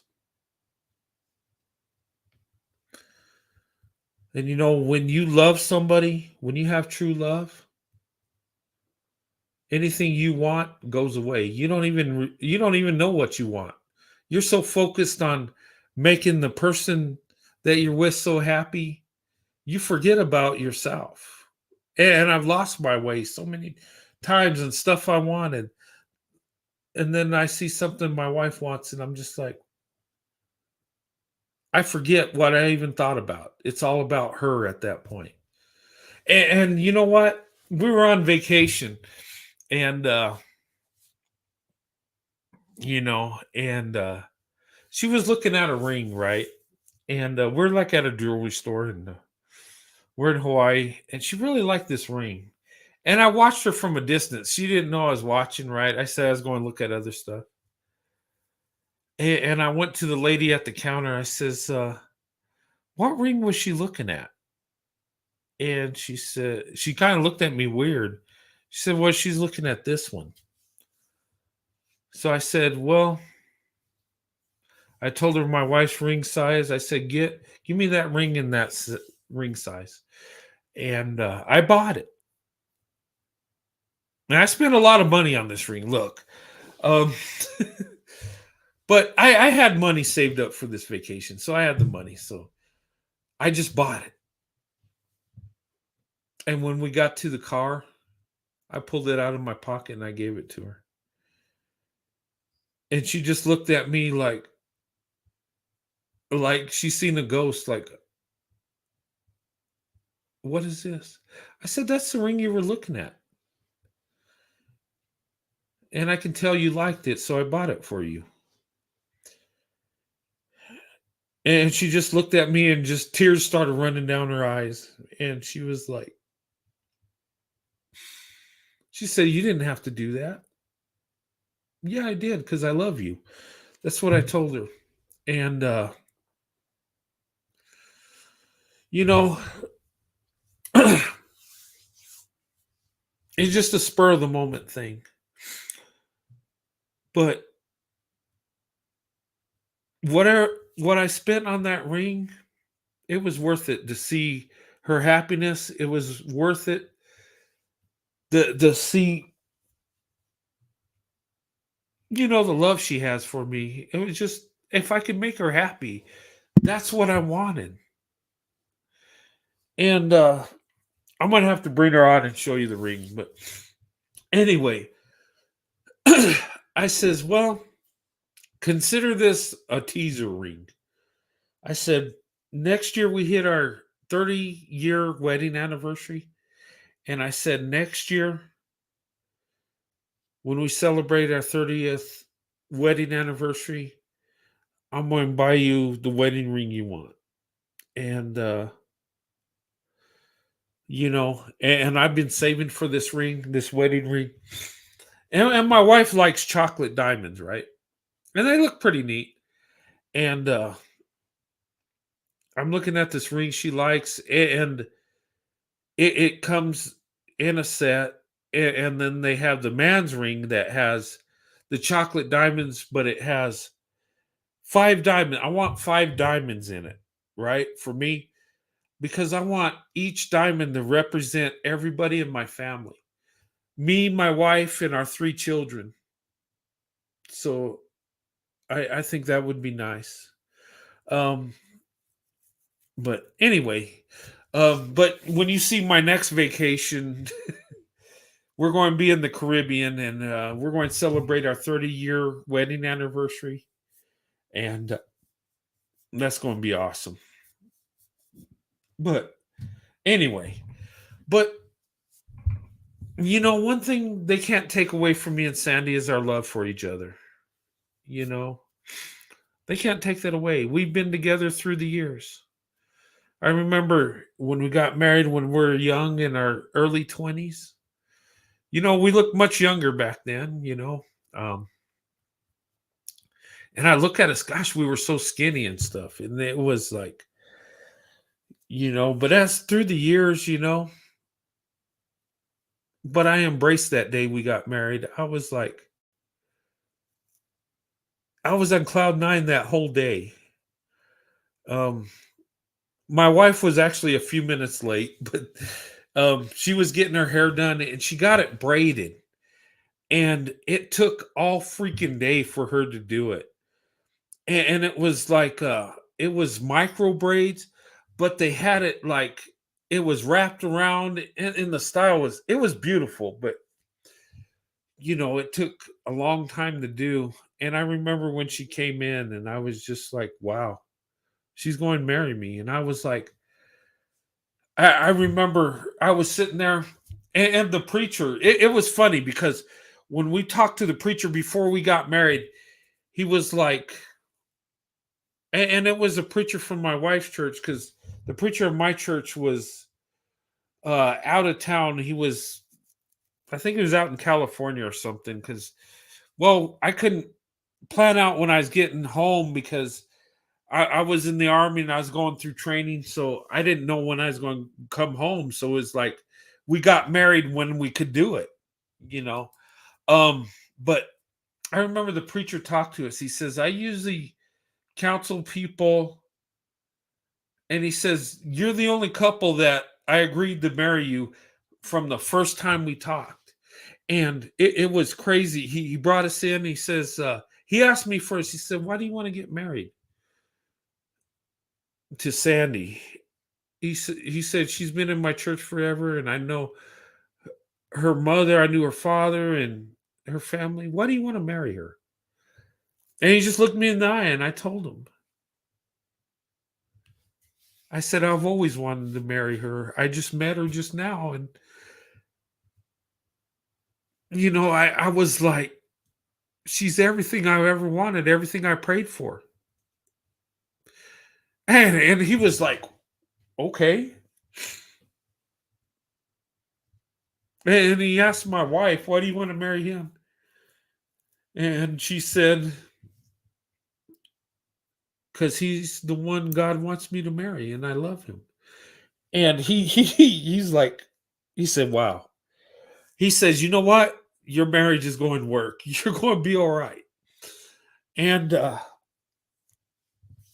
as the years gone by, he looked at us. He says, "I knew you'd work out." He said, "The first day I talked to you, I knew. I could see it in your eyes." And you know what? I opened up my option. I always wanted to open up my options. My options were opened up before I had an option. My destiny was already chosen.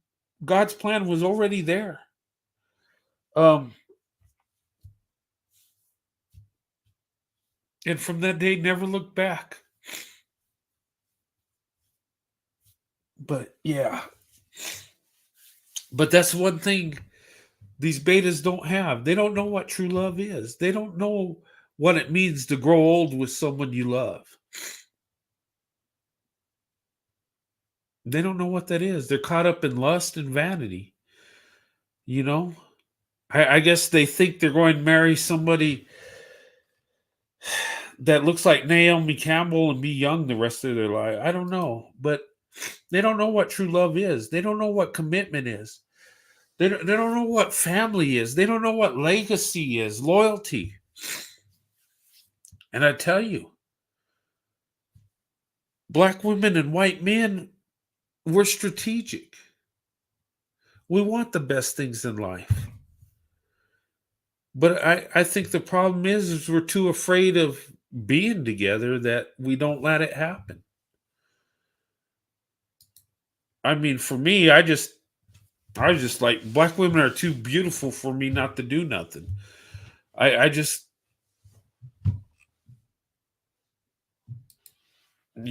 but anyway, okay. I start talking about my wife, I get caught up in my feelings. Um, I just love my wife with everything in my heart. When the Bible says, love your wife like Christ loved your church, that's too easy. If I had to lay down my life for my wife, I'd do it in a New York minute. There would be no hesitation.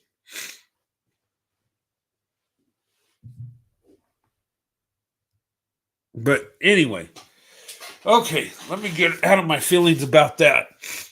But I do have emotions when it comes to my wife because I love her so much.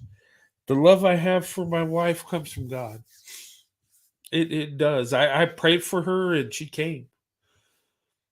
And I told the preacher that. I says, "Well, I pray for her. Here she is." And I think what amazed him is like we were so certain this is what we're going to do. I think it was like he says, "You were just." He's he says when you guys got married, it's like you were already married. It was just I was doing the ceremony, and and that's how I felt. I felt my wife was my wife before she was my wife. Um, yeah, me and Sandy forever. But anyway, I just want to share that with you guys. And look, I did something a lot of people told me I shouldn't do. A lot of people told me I shouldn't interracially date or marry. Some people thought there was something wrong with me, that I had attraction to black women like that. Um, there was nothing wrong. I just seen the beauty in black women. I just seen the blessings that black women have. At a young age, I felt black women were amazing, and I always did. I always thought that. I always thought they were beautiful, and through time, I thought, God, I don't even deserve to be with them. They're so beautiful. I always thought that I don't have a chance, but I'm going to try. Um,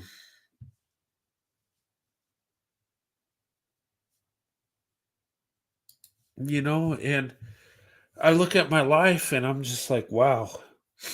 And I see black women, loving the men that they're with, like my wife loved me. And I'm just like, why? Why would you deal with a man that don't want to marry you, that don't want to be there for you? It breaks my heart because I see women that pour into men like my wife poured into me.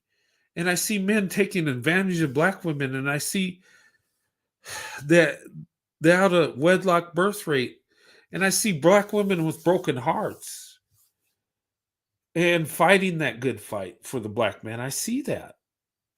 And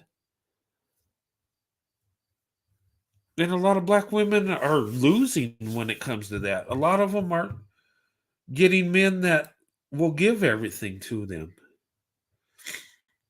And I'm like,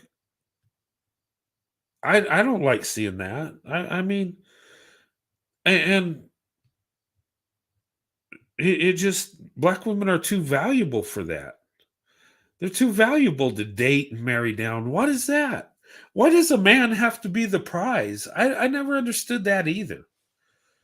Why can't you just love the women and just lift them up and let them be the prize? Let them be the beautiful one. That's what women are. They're the treasure. Even the Bible tells us that. I mean, I just never understood that.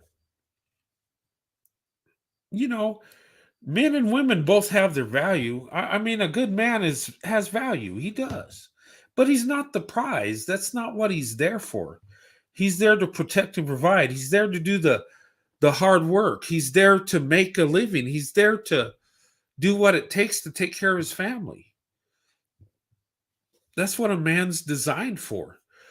God designed a man to have more upper body strength than a woman. Why? So he could protect her, so he could provide with the strength he has, with his muscular structure, to work hard, to do physical labor. That's what we're designed to do as men. Don't get it twisted. We're designed to work. We're designed, and we work so we can make a living to take care of our family. That's what we're supposed to do. The woman's there to love us, to nurture, to have, to love us, to be nurturing, to have our backs, to make our house a home. A woman's there to provide love and support. And you know, a good woman is worth her weight in gold. A virtuous woman is worth more than rubies and precious stones. You know, a virtuous woman's worth more than anything on earth. That's biblical. You have a good wife, you're blessed. You have favor with God. The Bible says that. And why would we discard women that give us everything? I never understood that. I've seen some black men just treat black women like garbage, and these women have so much love, and they show so much love and compassion. They even try to make the men they're with better. They try to rebuild the man, and you can't. And it's sad because I see these women, if they had a good husband, they would be thriving. But I see black women that don't have that, that are still exceeding the standard, still doing amazing things. But anyway, and I think there's going to come a time where God's judgment's going to be passed on us. How we treat black women, serious. It's true. You give black women love and respect, you'll be blessed. You treat them like crap, you're going to hit the wall hard. And there's not going to be no coming back from it.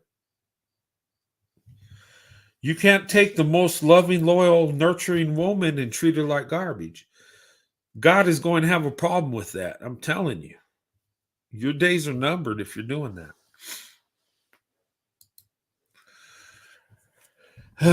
But anyway, I know I gotten off topic, but I just wanted to tell you how I feel. And, I think it was needed to be said. And, and I think these high profile brads, these high quality brads, they need to open up their options. They need to explore their options. What else is out there? A lot of these high profile brads are marrying these Beckys that divorce them later on, that it don't work out.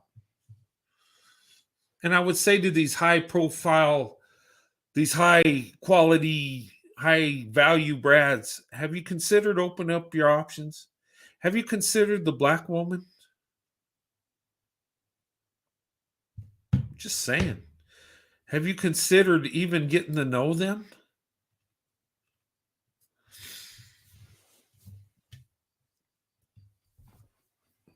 Do you think the marriage rates would be a success, a bigger success in the celebrity world? I think it would. I need to do the study on the celebrity world. But when I look at black women married to white men, their marriages do last longer. Oh, wow. Now that I think about it, anyway. Hey, pro white leadership, how's it going? What's going on? Feeling so much better, Brent. I knew Oh, that I'm this glad. live would make me feel better. Oh, I'm glad you feel better. Yeah, just take it easy, get some rest. But I'm glad you feel better. I was kind of worried about you, but I know you're tough. You can get through anything. But you know, No, it's really nothing. It's just I don't mind talking about it. I'm not trying to be disgusting or anything. It's just a minor procedure that they do for women. oh, okay. It's birth control. Like I said, it's birth control, but it has to be surgically implanted inside of you. Hmm. So that's what happens. Oh, okay. Well, I can understand why you're not feeling so well with that. Yeah, yeah. But I'm glad you're feeling better. Um, yeah, I had to go in on this. I saw this live by another content creator, and I try not to use names because I try to give content creators respect. I don't want to ever think I'm trying to build off somebody. I know people do it. Um, but I mean, we do use, I've looked at other content creators that are much bigger than me, and I get ideas from them. I try not to copy exactly what they're saying, but I do get ideas on how they conduct themselves, how they do things. I think And this is how I feel. I feel like I created my channel based on inspiration from Mhm. other content creators, because I Yeah, was, listening to this for a little while during the coronavirus, because I had a yeah, little bit more downtime. Um, but you know, like I said, I don't want to say it on your channel, but when I heard two content creators started talking about eugenics, that inspired me, you know, to really go into it. But then again, it kind of let me down a little bit that it seems like they were just talking. but they weren't really trying to do anything. And that kind of hurt my feelings a little bit because I was Mhm. inspired by what they were saying. Um, I've been inspired by a lot of Black female content creators, but um, I realized that they're not ready to take the step that I'm ready to take. And I realized that I have to stop pushing it on them. And that's a decision that they have to make. Yeah, it is. And I talk about taking that step. Well, with me, I just love black women. I didn't take a step. I just dove in. I just jumped in. And I jumped in hoping that they would receive me with the same love. That was just my No, attitude. no, I jumped in too, but I think it's a little bit different from women jumping in because we're women. Yeah. But it's still very odd because so many Black women do not deal with white men. I think, like I said, I called you earlier and I told you that I went to the bar last night and I met somebody or whatever the situation is. But like I'm always interacting with them, so it's like I've been intimate with them, so it's kind of, I know you don't like that, Brent, but I'm just trying to say that it's like Black women haven't even crossed that stone where they're talking to them or they're really interacting with them or just, I don't want to say it, but Yeah. it's like I don't know if you know where I'm coming from. I If you do. understand, if you Yeah. understand what I'm saying. Yeah, I think I Maybe know I'm what you're sounding saying. weird. I think what you're saying is like you need to take that step. And I've said this too. Black women that want to open up your options, you got to let white men know you're interested. And I know we talked about this, not to just throw yourselves at them, at a man, but Exactly, you just got exactly. to know Like you're there, and you might there's have to so many smile. ways. I'm so sorry, Brent, to cut you off. No, I you're have good. to teach Black women this, that there's so many ways as a woman, that you can get a man's attention. You understand what I'm saying? Mhm. There's so many different ways because I know that when I'm around white men, they are looking at me. Oh, Brent, are we delayed? Yeah. Are we? Oh, because I We thought I heard you talking. I'm sorry. it might be a little delay. I don't Yeah. know. Yeah. Um, So, but yes, but I saw this guy twice, and he approached me. Approached me the second time, and he approached me the first time. So, but he's really cool. He offered me a couple of drinks. We talked. He was with one of his friends. He's also white. So it's like I don't know what it is, but there seems to be. I think that there's a certain energy that I give off. Maybe yeah. that's what I'm getting off. Not a, you know I what I'm I think saying? so. I I do. I think so. You know what? I remember when I was dating, certain black women would give off an energy that I knew that you know it's weird. It's like she's into you, and it feels right. And there's been other black women like this. It just don't feel right. You don't have a chance. But then there's times she's into you. You feel it. And I think that's what you're talking about. And it is a vibe you give off. And is it totally accurate? No, it's not. She might be into you, but nervous to even talk to you. So it might seem like she's not interested, but the vibe you give off, and look, I've always said a smile and eye contact always motivated me.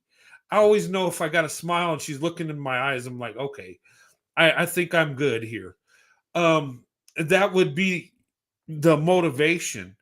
And I know what you're saying. And some black women, you feel like they're open to you. They're into you. And some not so much. Well, I know this is not a good thing to say, but I have to say it. I feel that when white men, this is why I go to the bar a lot, and this is why I meet a lot of them or whatever. Mhm. I feel that when white men are drinking, I think that they, I, not that they're a bad person or whatever, but just, drinking and alcohol and drugs and whatever, not saying that they're doing that, it lowers your inhibitions and it kind of makes you more bolder. Um, that's my experience. Because even if I was to go to like a professional place, you Mhm. know what I'm saying? But I go to nice bars. These are not like, like crappy hole in the wall. These are really nice bars. But Yeah. but you know what I'm saying? But that's my experience. So that's why I like to go to the bar to meet white men, because I feel like they're more emboldened because they've been drinking. And like I said, I when I drink also I give off an energy as well. So I Yeah. feel like it's more of a comfortable environment. I know what that sounds like. It sounds bad, but it's just the mood. You know what I'm saying? Yeah. Because it's like Well, in that moment, nobody cares about slavery. Nobody cares about this bitch. Everybody just wants to have a good time. You know, yeah. that's what I mean by that.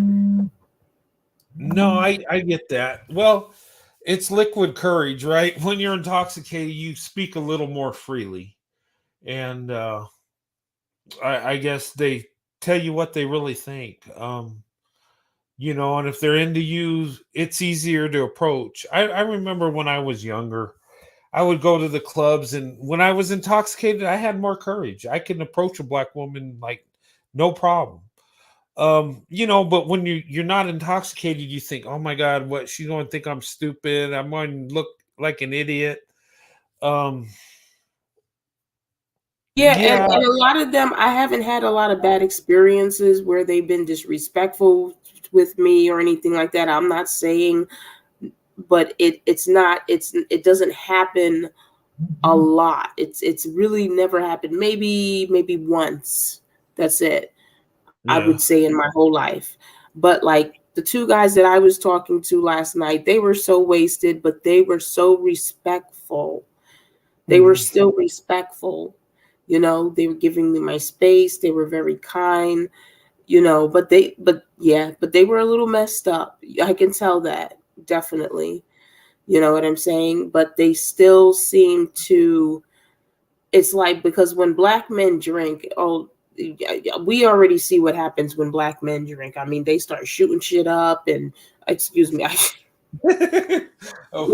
let me stop.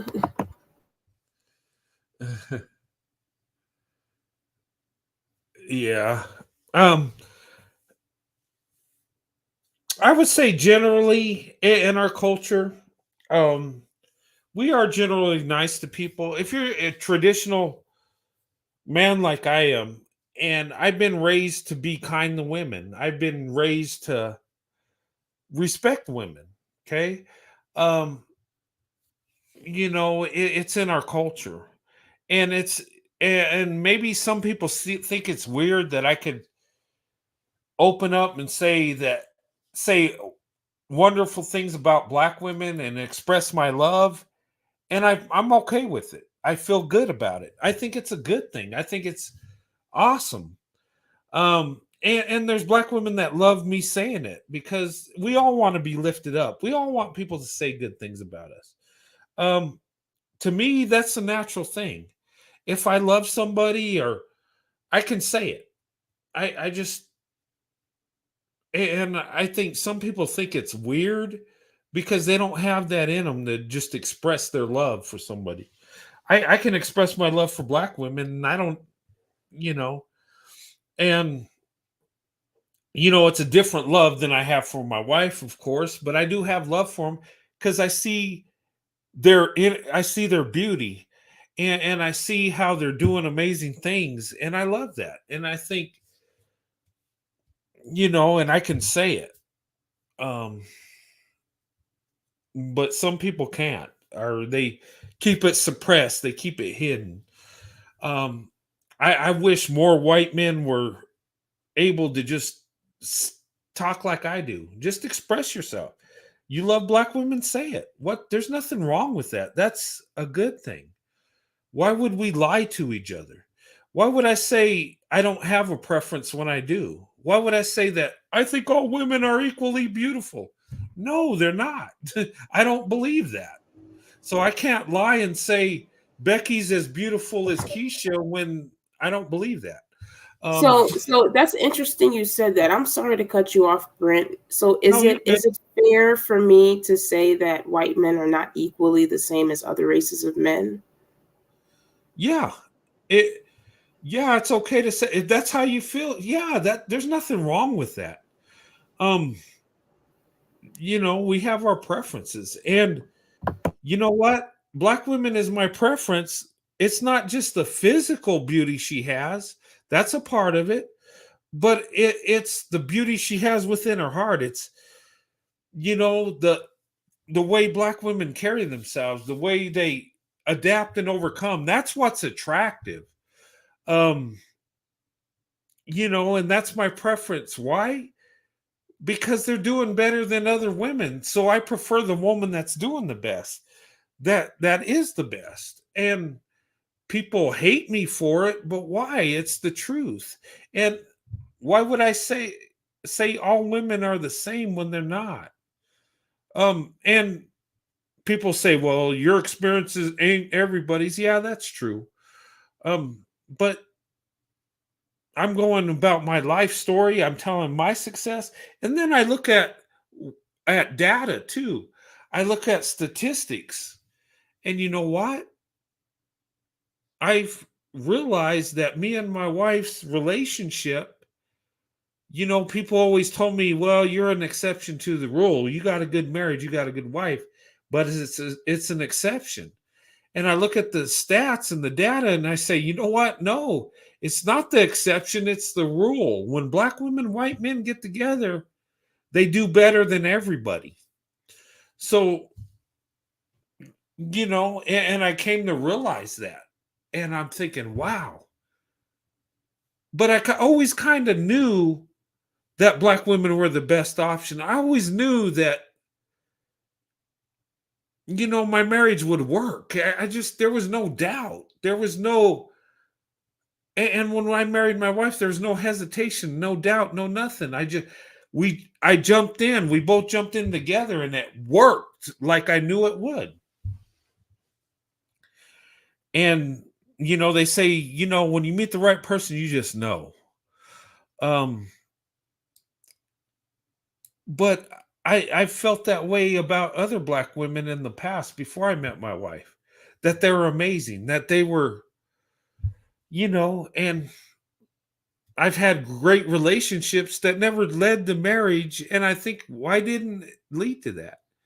And I think there's destiny for everybody. I was meant to be married to Sandy. That's just is what it is. That was God's purpose. But I've dated amazing black women that would be great wives that I had a lot of love for. And, you know, um, but you're only given one wife. I mean, I believe that. Um, some people will argue with me that, but, I look at it and I'm like, wow. And I look at my friends' marriages. I look at men I grew up with back in high school. None of them have as good of a marriage as I do.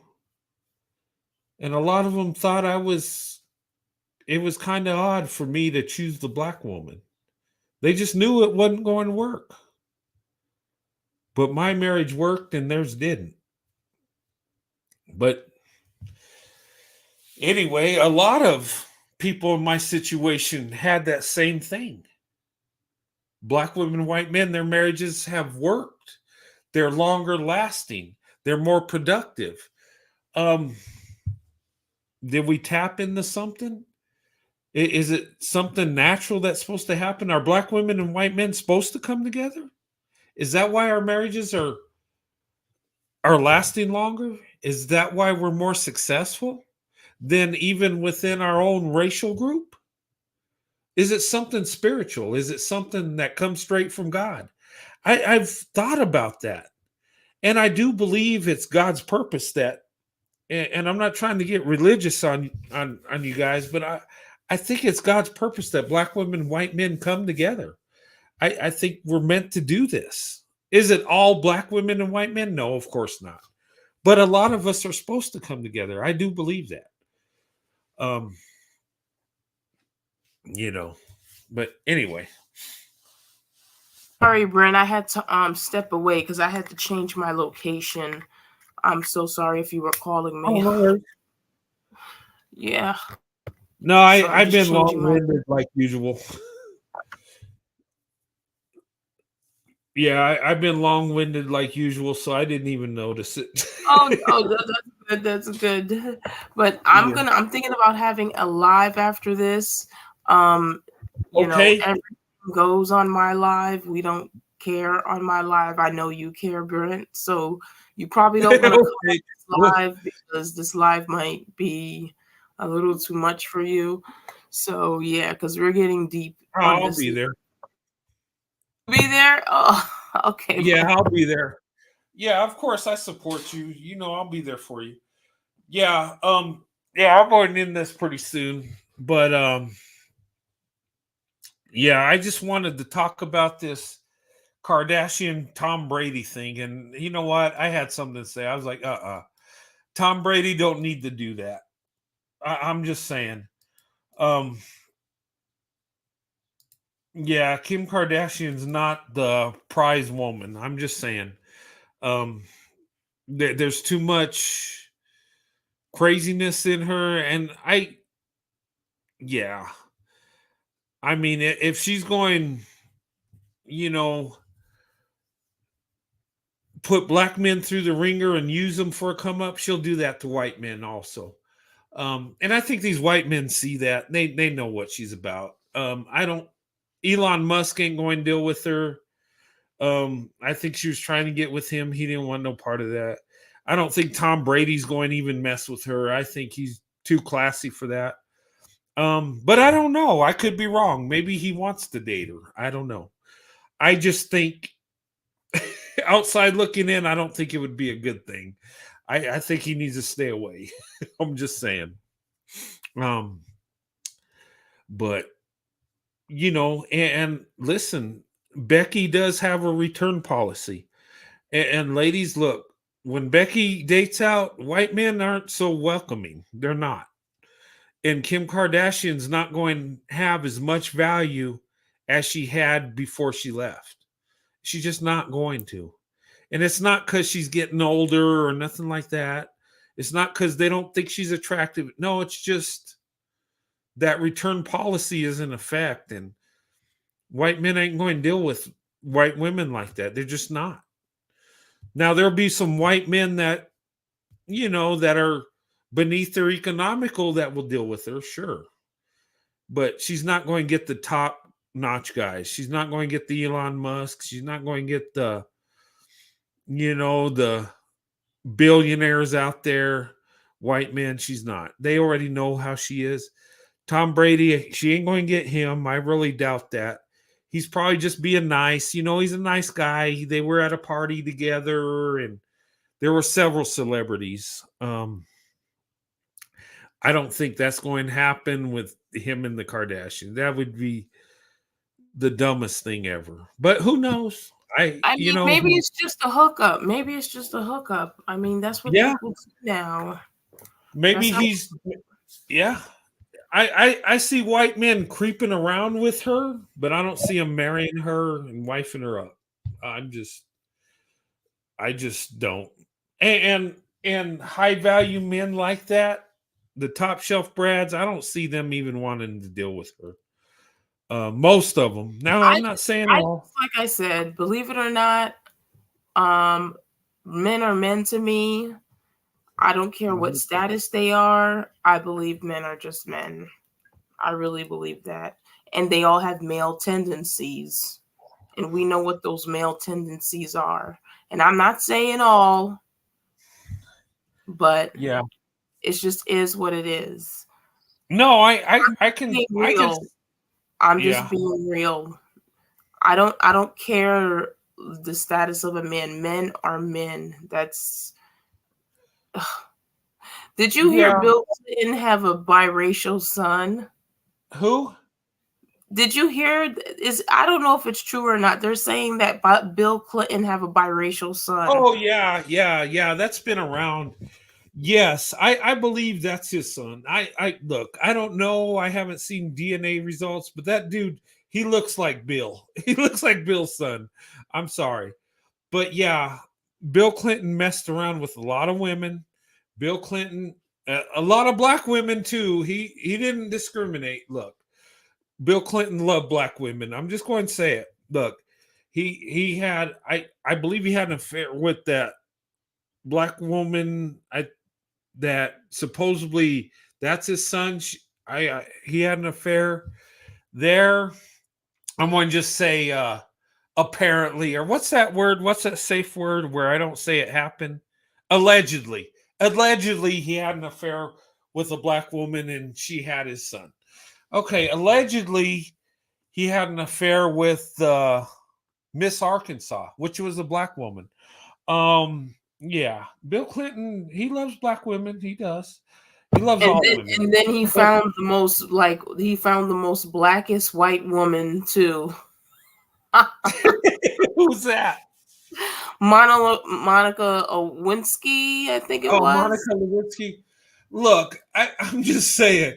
You know That what? is the most blackest white woman ever. You know what? Monica Lewinsky. Look, I I I was disappointed in Bill because I was like, good God, Bill, you're the president of the United States. You have the keys to Air Force One. You're the most powerful man on earth. And you have an affair with Monica Lewinsky. Uh, and I'm not attacking Monica Lewinsky. Look, she See, was a young. that's the thing. We think that because men are men. Men are not going to stop being men because they have a certain position Yeah, or a certain title, or men love women. That's just what it is. And yeah, I know but that sounds bad, maybe the way I'm saying it, because I'm so accepting of it, but that's just what it is. Men are not going to stop being men I know. because No, they're I know marrying. what you're saying. Nothing attack on anybody here.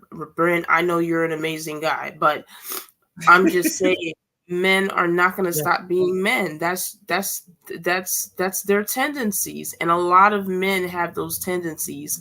I yeah. believe that less men do it less than others, which is a fact, but men are still men. That's it. I yeah, I know, but I mean, gosh, you're the president. He could have been running supermodels in there. I mean, I'm just saying. Heck, Monica Lewinsky's not that attractive. Seriously, I think Betty Curry was more attractive than her, and she was guarding the door for them. It I was mean, I don't ridiculous. think it was about I, attraction. I think that we all know by the evidence what they were doing. yeah, I So know. It, I it, remember that case, Brent. That shit was so big in the 90s. oh yeah, I remember it too. So I I don't think it was about attraction. It was about, I won't say it up here because we know yeah, the evidence of what they were doing, but we yeah. don't want to say it. Well, it's public record. You can read about it. Um, Exactly. So it, I it- don't think he was really into her like that. That was just a standby. But I mean, if he's out here having kids with black women, then that lets you know everything you need to know. yeah. Well, he was a horny dog. I tell you, he was the pimping player. But yeah, I just I don't know. I was just like, wow. If but the thing of it is it was like his wife didn't care. It's like Hillary didn't care. It's like, oh, that's Bill. Oh, whatever. Um, like what? I think that I listen. Things happen in people marriages. I've been married before, or whatever the situation is. Um, people, I had this conversation with you personal, so I won't have this conversation with you now because it's not the time and place to have it. But Yeah, um, I think that she is very aware of what her husband does. yeah. She's Well, he's very been doing it for years. exactly, and that's the type of man he is, and she has accepted it because she wants political power, Yeah, and that's what I believe. That I shouldn't say that. Oops, allegedly. So, yeah, but I think that she knows that he is what he is, but she doesn't care because she's benefited from it. So, yeah. Well, I believe that too. Look, he's been doing it for years. I mean, look, and there's been men in power that have done this. You know, and in the past it was hidden better. Um, JFK, John Kennedy, that guy, he was known to mess with women. Um, you know, and I always had respect. I always thought he was a good president. I think his marital affairs was horrible. I didn't like that about him. But when it come to, being pro-American and, doing his duty as president, I thought he was good. But I mean, I don't know. Yeah. But Bill would, I think Bill would have just, because John F. Kennedy was with beautiful women. I think Bill would just get with anybody that's there. I'm just saying that guy.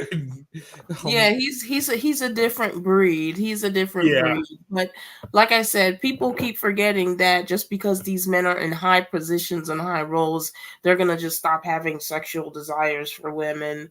Like, the type of woman that I am, like, I have no issues.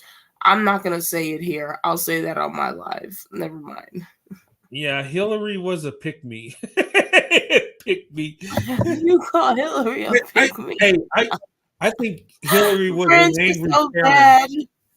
Oh my God, Brent, you call Hillary so bad.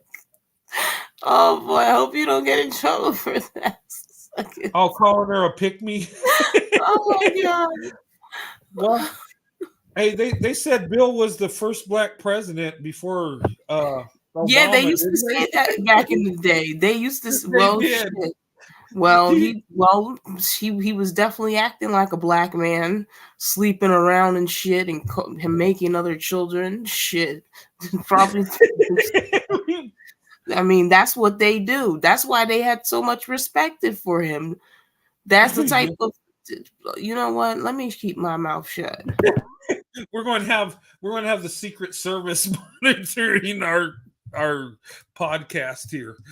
Um, but anyway, pick me or anyway, hey Alexander, how's it going? Sorry, I didn't notice you were down backstage. Let me delete these videos I had up here. Yeah, I'm doing good. I just got home from work. And I was listening, and I want to also say, I'm seeing more and more um black women opening up their options.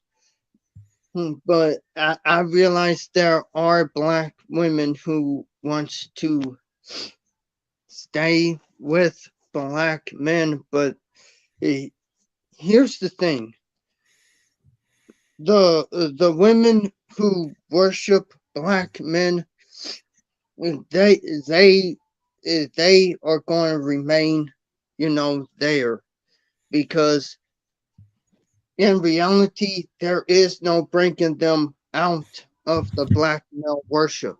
But the women who are done, the black women who are done and ready to explore their options, Mhm. I believe I believe that those women are going to take are going to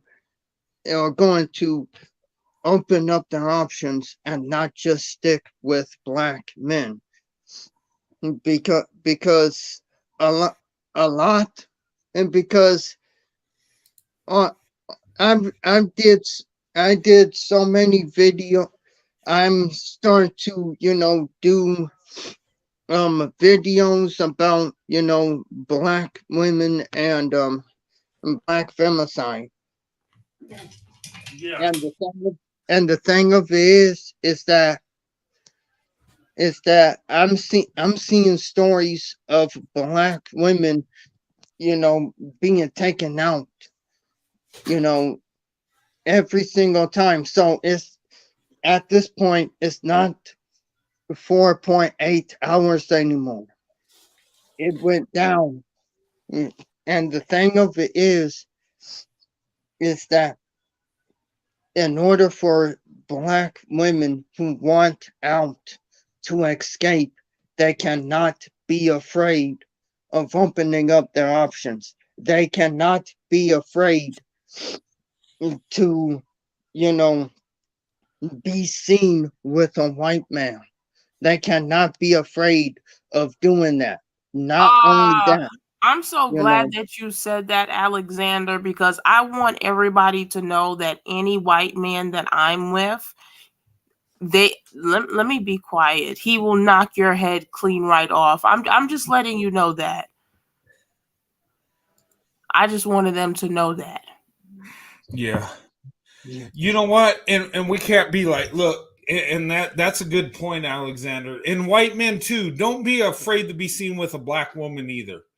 I've seen goofy white men that love black women, but kind of keep it on the down low. No, no, no, no, no, no, no. You embrace her. Look, I hug my wife in public. I hold her hand. This is I'm not affectionate with her. 1930s, Yeah, okay?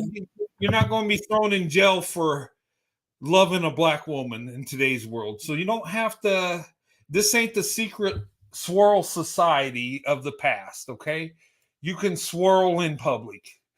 Um, seriously, yeah, that's a good point, Alexander. You hit the nail on the head.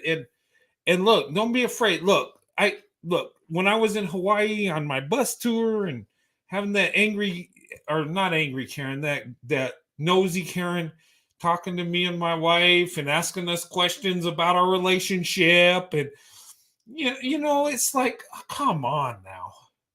I know what she was doing. I know where she was going, trying to make a negative thing on our 29-year marriage.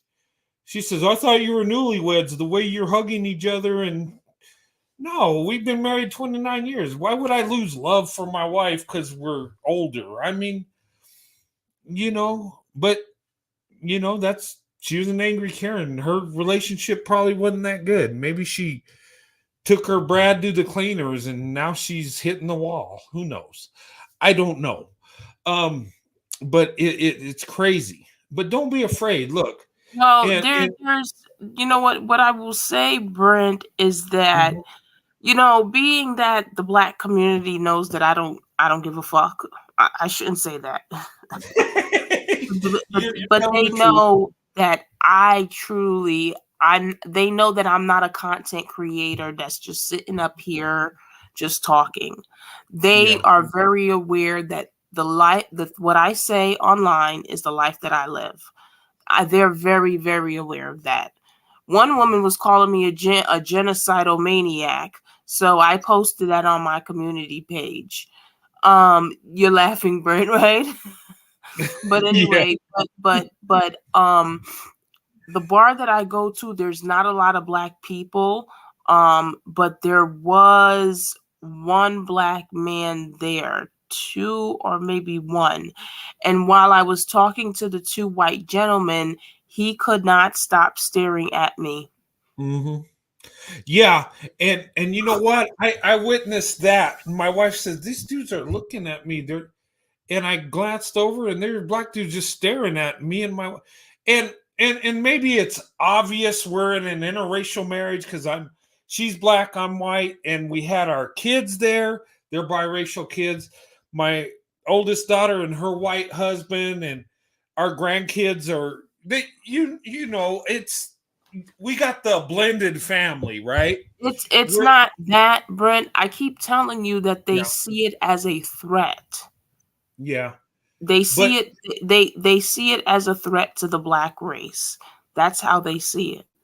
yeah, they do. And Alexander, could you back me up on that or not? Hey, actually, yeah, they do. They do see black women, with white men as a threat. I agree with pro white male leadership yeah, because last night, a certain person, he said that the black women you know, who are seen with white men are traitors, and that's why I'm like, no, I'm not going to join in on bashing black women who date out. I'm not going to do that. yeah, And and And I've been backed away from the pro black stuff because because now that I see that, it has a confirmed to me that pro black is pro black man, not the women, pro black man. And I can't be a part of yeah, and exactly. I agree with you on that. I believe that pro black means pro black man. It don't mean pro black people. I don't think it means that at all because they trash black women with so much ease. They go in on black women like no tomorrow. They will disrespect black women. They will talk about them. I So I already told you that yeah. they're not our counterparts. I keep telling you they're you see, this is why when I talk about them in kind of like a third sense. I don't know if people notice that or not. Mhm. It's because I'm very disconnected from them because they're very disconnected to me. I'm not connected to people that are not connected to me. You understand what I'm saying? I'm Yeah. just not. I don't care what they look like. Yeah. And these people are not connected. The people that you give birth to are not connected to you. Yeah, That's just and what it is. that's true. And here's my thing. I say, you know what? Let's look at everybody as an individual, okay? And black women, let the best man win. And you know what? Regardless of his color, and if you love him, hey, that's a beautiful thing. If we did it on character, and Martin Luther King said, "Don't judge black people on the skin color, but the content of the character." I agree with that. Let's judge everybody on the content of their character. Who's going to love you? Who's going to provide and protect for you? Go with that man, ladies. If we could come to where we just choose the best option, I'm talking men and women, how would the world look? Because we're still in that segregated mindset. We are. And let's say we just said, okay, this woman's the best option. What would she look like? What would Brad have if he chose the best option? And I know exactly what the woman would look like. She'd probably have, some braided hair, or I'm just saying. Um, she'd probably be a little bit darker complected than Brad. I'm just saying. But what if we went for the best option? And if you're not the best option, you don't get the best option. You settle for your level. That would be the perfect world, would it? Wouldn't it not? We'd have a lot of biracial kids running around if we did it that way. Just That's the saying. that's you see, that's the ultimate goal over here at pro white male leadership. I Yeah. had to throw that in there. That's the whole goal with pro white male leadership. But you know what? That makes me genocidal. Why? Because you won't procreate with someone that looks like you. That is the dumbest thing. Um, No, I don't create I don't want that degeneracy, disgusting DNA. Brett. I okay. should I should said that, but I'm it's I mean I'm at, like I said, I'm at a different point than most black women, is because I'm seeing this in such a different way where I believe that something is genetically wrong with them. So, and I know I shouldn't say that on your channel, but that is that is what it is for me. It's not nothing else. It's that there's some type of defect in these people, and I'm not making them. I'm not making them. You know what? I just you know, it's funny when you say not making them. I just, when I married my wife, and I had children, on the census, they would count me as not having children. And it's funny because they say the white race is dying out, that we're just, you know, I guess going extinct. But anyway, people aren't having as much children as they did in the past. But guys like me that are married to a black woman and have biracial children, they don't count my children as white. So yeah, my DNA is still passed through. I'm still procreating. I'm still reproducing. Um, where in the past, when kids were biracial, they were automatically considered black.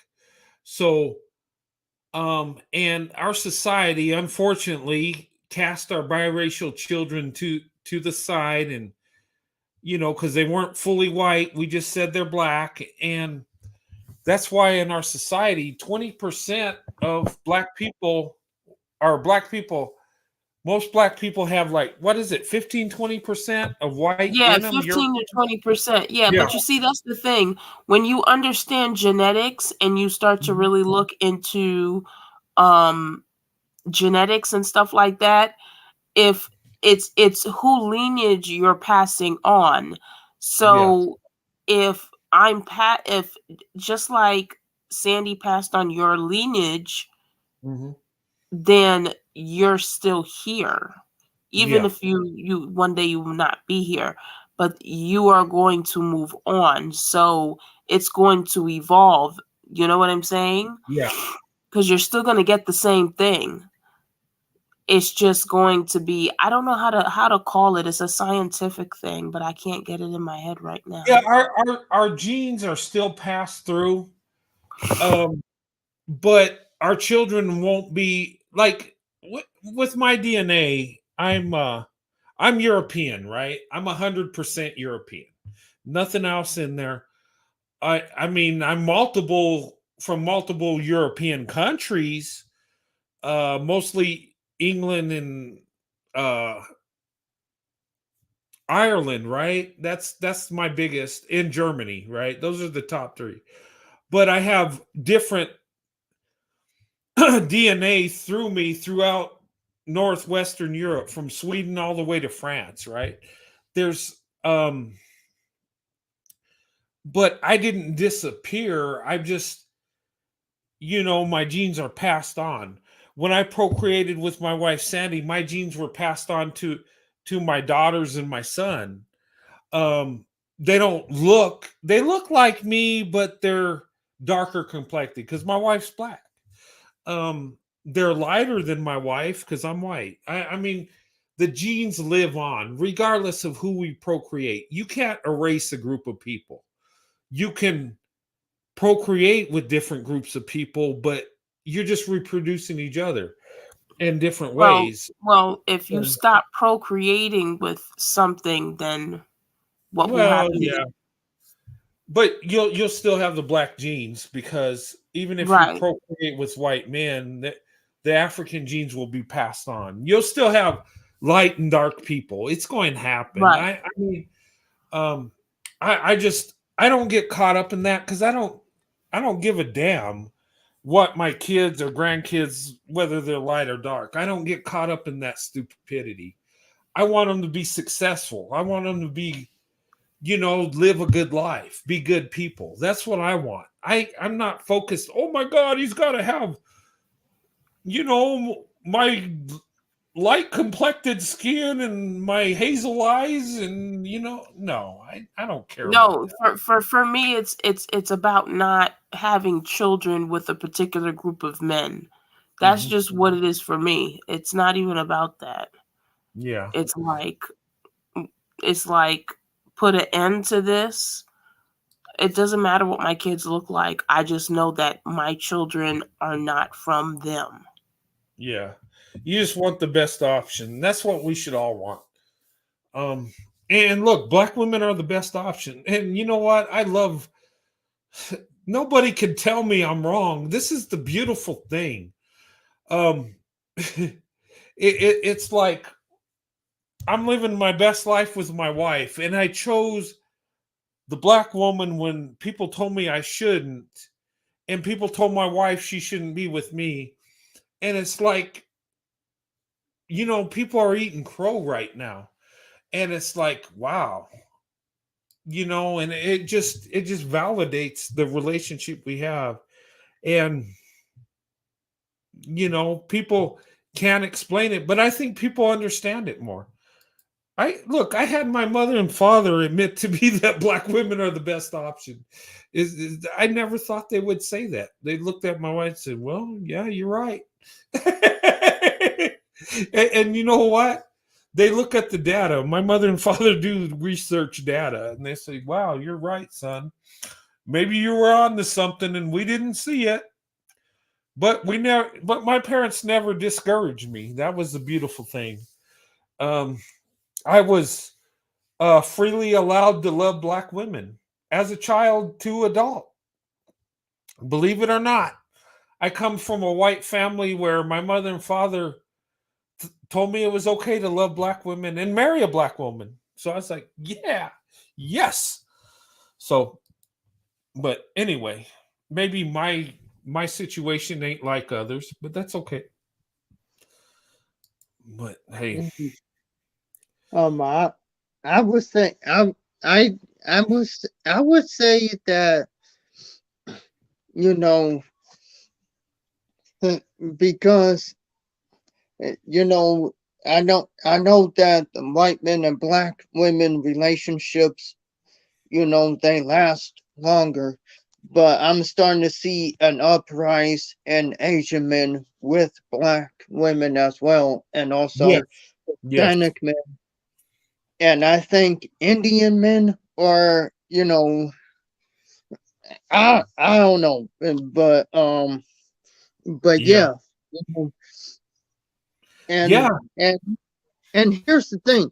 I did a live this past Sunday, and I was getting to know Andy Indiana mom. Is is his her daughters, they talked to me, and I got to know them. And again, I do think that Indiana mom have some wonderful daughters, Hmm. and and eh, I asked them questions, got to know them, and pretty much, yeah. um it at the end of day, You know, it was it was good. It was great meeting them, you know, and I feel like I feel like doing the same thing this Friday. So yeah, so I gave away the special stream, but you know, we only going to talk about favorite music and stuff, you know. Uh, and again, Indiana mom, if you're listening, your daughters are free to come to the live on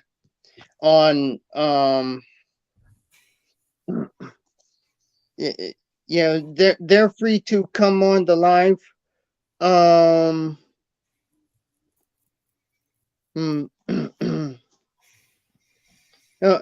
they're free to come on the live this Friday, you know. But yeah, I do think that, you know, at this time, you know, black women should, I do think they should, you know,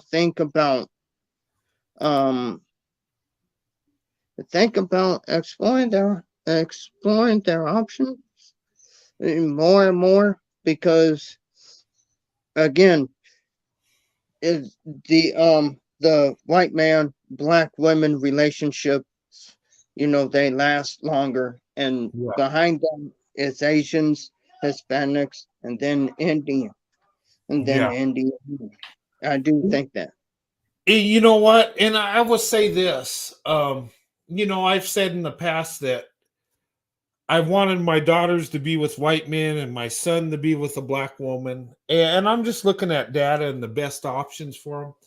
But, you know, Asian men, uh, with my daughters, I wouldn't feel so bad because Asian men are hardworking. Um, they're disciplined, they're consistent. Um, and that's my thing. I want my family to be, you know, my children and grandchildren to be successful. I want them to dominate, not be dominated. Okay. And what I mean by that is I want them to choose their own path.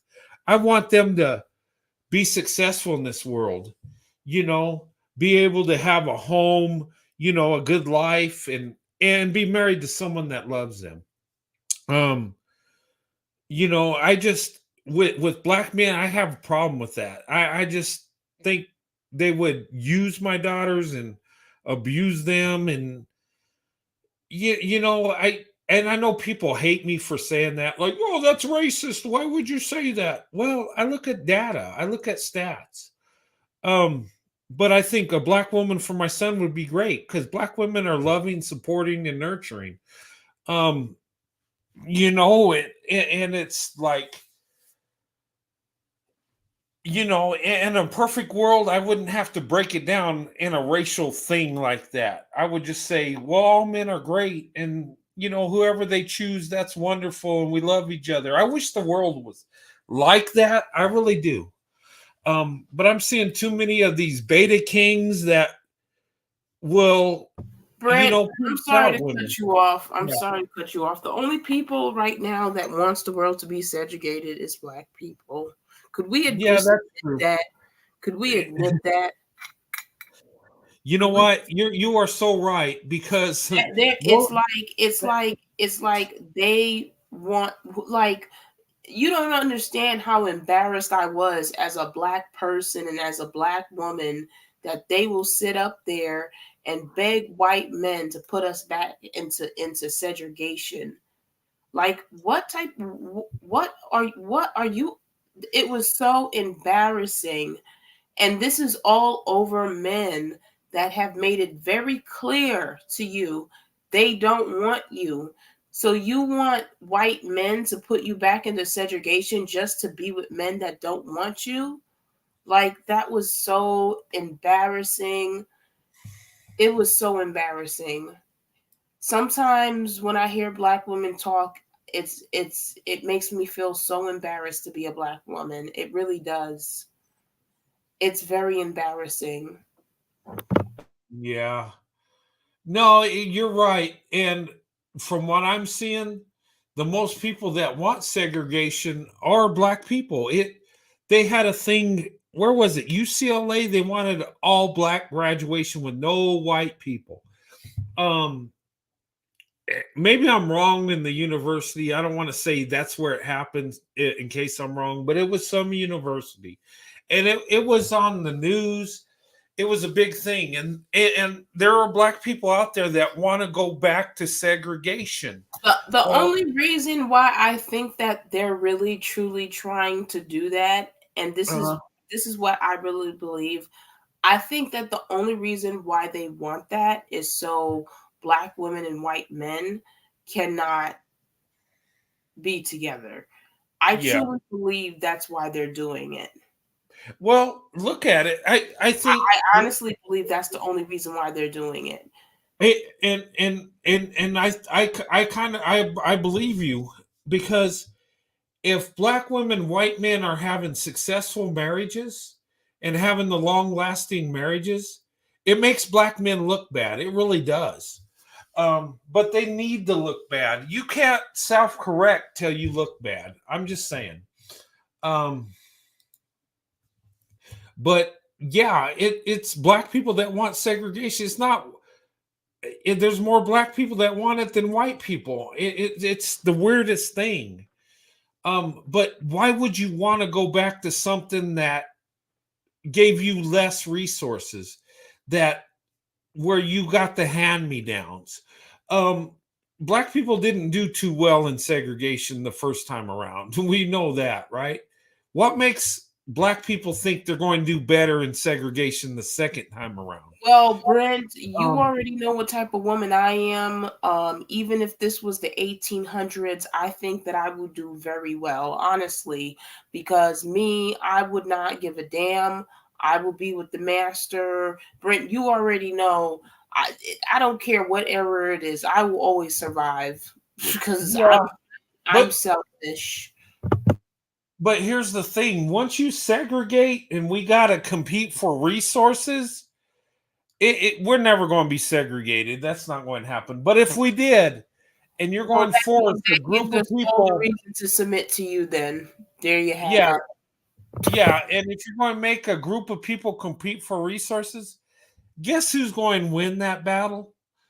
The group that has the majority of people, that has the most. They're going to win, and they're going to take from you, and they're going. It's going to be history repeat itself. Segregation is not the answer. It's not going to make black men love black women better. It's not going to take away their desire to be with Becky.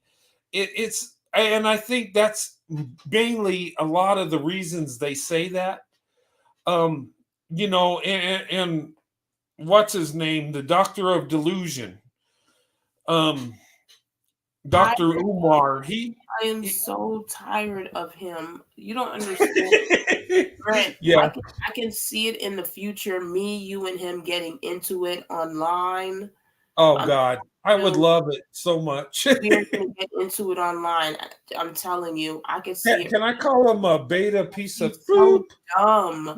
It's like, Brent, it's like I told you, even if they have an education, they're still dumb. It's like they're the only group of men that are like this. It's like something is not right here. Even if they have a college education, they still say the same thing. It's like something is wrong. Yeah. It's like, oh my gosh. And this is the men.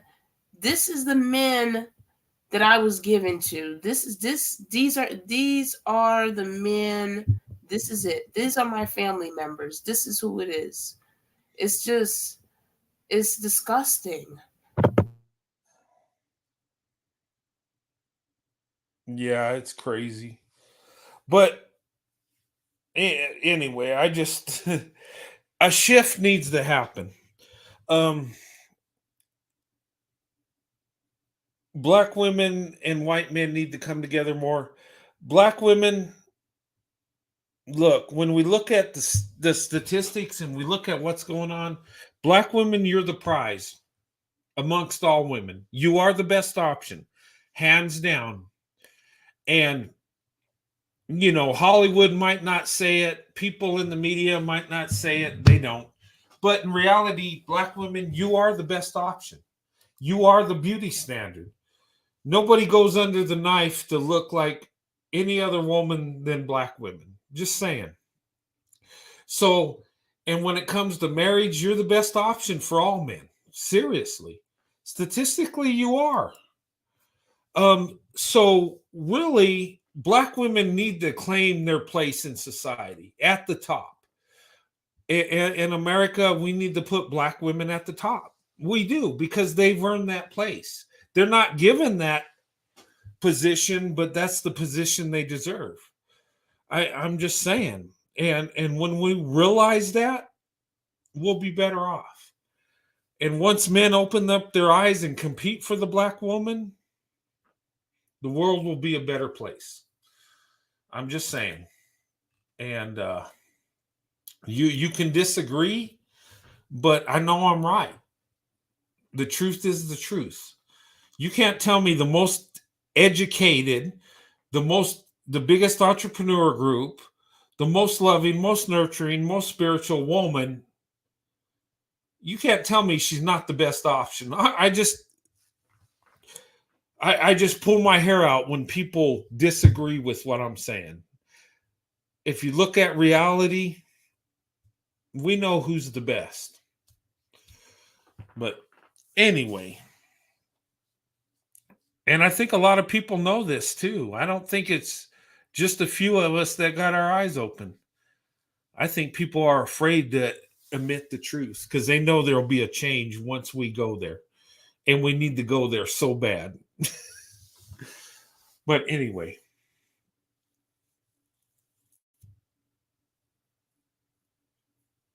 Yeah. But yeah, Brent, this has been a good live. I'm ready to start my live. I'm ready to get rated X on my live. So yeah, I want to be there. Yes, we've been on almost 3 hours. So we need to close. Okay, let's go ahead and close this up. Guys, I appreciated this live. I thank you for coming on. Look, what I said is true. The Becky return policy, that's a thing. I know I made up the name for it, but it's real. Okay. White men aren't receiving white women coming back with open arms. And the reason is because a lot of white women gave white men the finger on their way out. So, I mean, it is what it is. Kim Kardashian don't have the value she had before she opened up her options.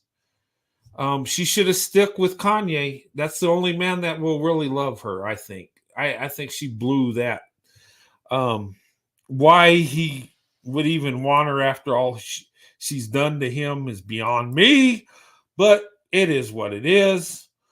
But that's the Becky return policy. You come back, guess what?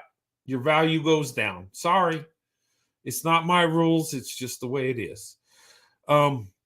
And top shelf Brads, open up your options. It's time. The Tom Brady's out there, look for Black women. Seek out Black women. You'll be better off. Honestly, I guarantee it. Black women, open up your options. From the celebrity,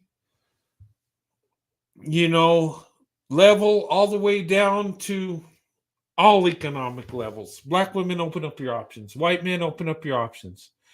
And look, Asian men are starting to date out too. So, and Black women, you're getting a good option there too. I'm not going to discourage that either.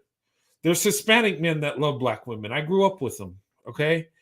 They could be good husbands too. I mean, it's not just Black women, white men, but today, in today's world, Black women, white men, we do have the best long-lasting marriages. We just do. And we shouldn't hide it. We shouldn't try to not talk about it. We should be talking about it all the time.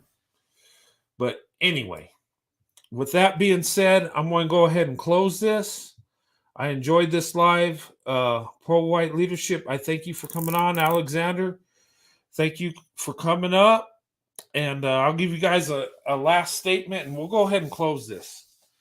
Oh yeah, definitely. Well, yep. I'm gonna have a live in the next probably 30 minutes, guys. So I'm just letting you guys know. Late night.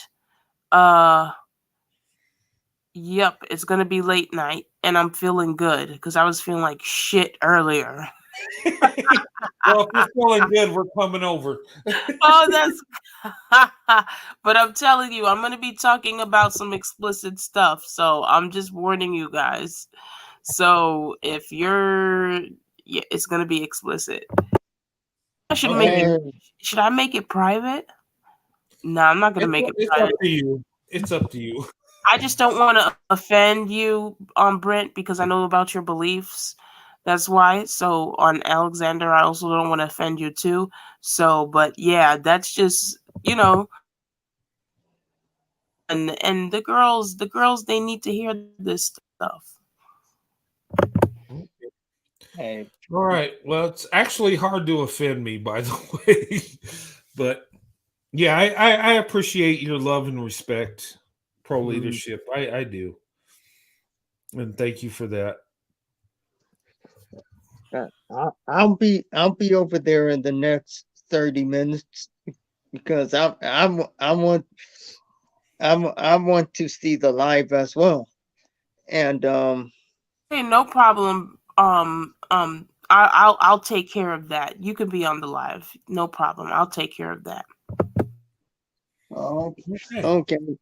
Um and I found out some stuff on the internet. Um I will be telling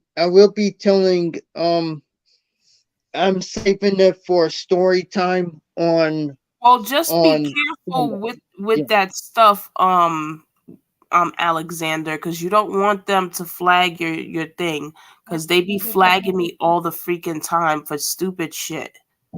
Yeah. Mm, That's why YouTube gave me early partnership, because they were trying. That's how much they were trying to flag down my freaking platform. They're so stupid.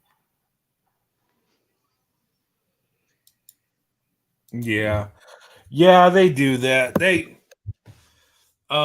Yeah, they'll flag you for anything. If you say beta, they try to I've had people try to flag me on silly stuff too. You say beta. I just call them conquered, because they are conquered, and they talk about being conquered all the time. Why is my platform such a problem when all I'm expressing is the same thing that these men express all the time? I don't understand why that's a problem. Yeah. I don't know. They do. They do. It's funny you said that, but they do say that they're being oppressed, held down. They can't get anywhere because the white man's do. Yeah, that means you're conquered. Okay. And then I'm wrong for saying that when they are the ones who are saying that. Like, that doesn't even make any sense. But Yeah. that's the black community. That's the cult community for you. Okay. All right. Well, it's good talking to you guys. I appreciate it. Pro leadership. Thank you so much. And join pro leadership here soon. And she's going to have a late night live. And Alexander, thank you for Alexander, coming put on. your hold on for a second. Okay. Yeah, don't worry, Alexander. You'll come on the live. Give me 1 second. I'm gonna so I can get ready. I'm gonna drop down right now. Okay. All right. Sounds good. I'll be over there in a few. Um, Brent, it's been nice talking to you again, and I hope we can, and I'll see you on the next one. And I hope you were able to come to story time this Sunday because I Sunday. got Okay. I got a good one. I got a good one that everybody needs to hear. And Okay. you Yeah. know, I'm off Sunday. I'll check it out. Um, and um and I thought that the unapologetic Scorpio showed me everything about the Atlantic slave trade, but Mm, I found out more and more as yeah. I kept, because my mind is curious. Once she showed me that, my mind was curious. Yeah. I wanted to know more. Yeah, and once you dig in, you'll find out stuff you never even knew happened. It'll amaze you. I mean, and I would encourage everybody seek out the truth. A lot of times we go through life, we only see part of the story. We only see a certain amount of truth. We don't see the whole story. But yeah, I'll check out your story time this Sunday, Alexander. Now that I'm back home from vacation and stuff, yeah, I'll check it out. Um, Oh, okay. I'm gonna go ahead and step down now. But before I go, I want to say is I want to if you want to come to the Friday stream, you can. I mean, we're just going to talk about our favorite music, movies, oh, and okay. everything. Yeah, and again, um, I'm hoping that Indiana mom and her daughters are going to be able to join. Oh, You yeah. know, yeah, and yeah, but yeah, I'm gonna go ahead and step down. And Okay. I hope you have a good night. You too, brother. Thank you so much. And Indiana mom, big love to you and your family. Good to see you here tonight. Yeah, I'm going to go ahead and close this out. Pro White Leadership's going to have a show coming up, so I'm going to go over there and check that out. But thank you for joining me tonight. Um, it's a little later than I expected or planned, but I just wanted to talk about this thing, and I kind of drifted in, but my thing is gosh, I have so much passion when it comes to black women and white men coming together in marriage. I think that's a beautiful thing. I think it needs to happen more often. I think, you know, so many people hold back on their true love, black women, white men, because I've heard stories about people would break down and cry, black women and white men, and say, I threw away the person that really loved me because I thought society wouldn't accept it. And oh my God, it's horrible. Um, but but anyway, I just say, you know what? Go where your heart is. Go with the man that loves you, black women. You are the best option. You're the standard of beauty. You are the most successful. And many women want to look like you. They really do. Can you blame them? You are the most beautiful woman on earth. But you're also the most successful, most loving too. And that's what makes you so special and so awesome. And that's why I've loved black women my whole life. That's why I've always competed for black women. And I always will compete for black women. In the early times it was for dating and marriage. Now it's for winning the hearts and minds. Showing black women how beautiful and precious they are, how much of a blessing they are. It needs to be done. But anyway, you guys have a good night. God bless you and your families, and I'll see you soon. Have a good night.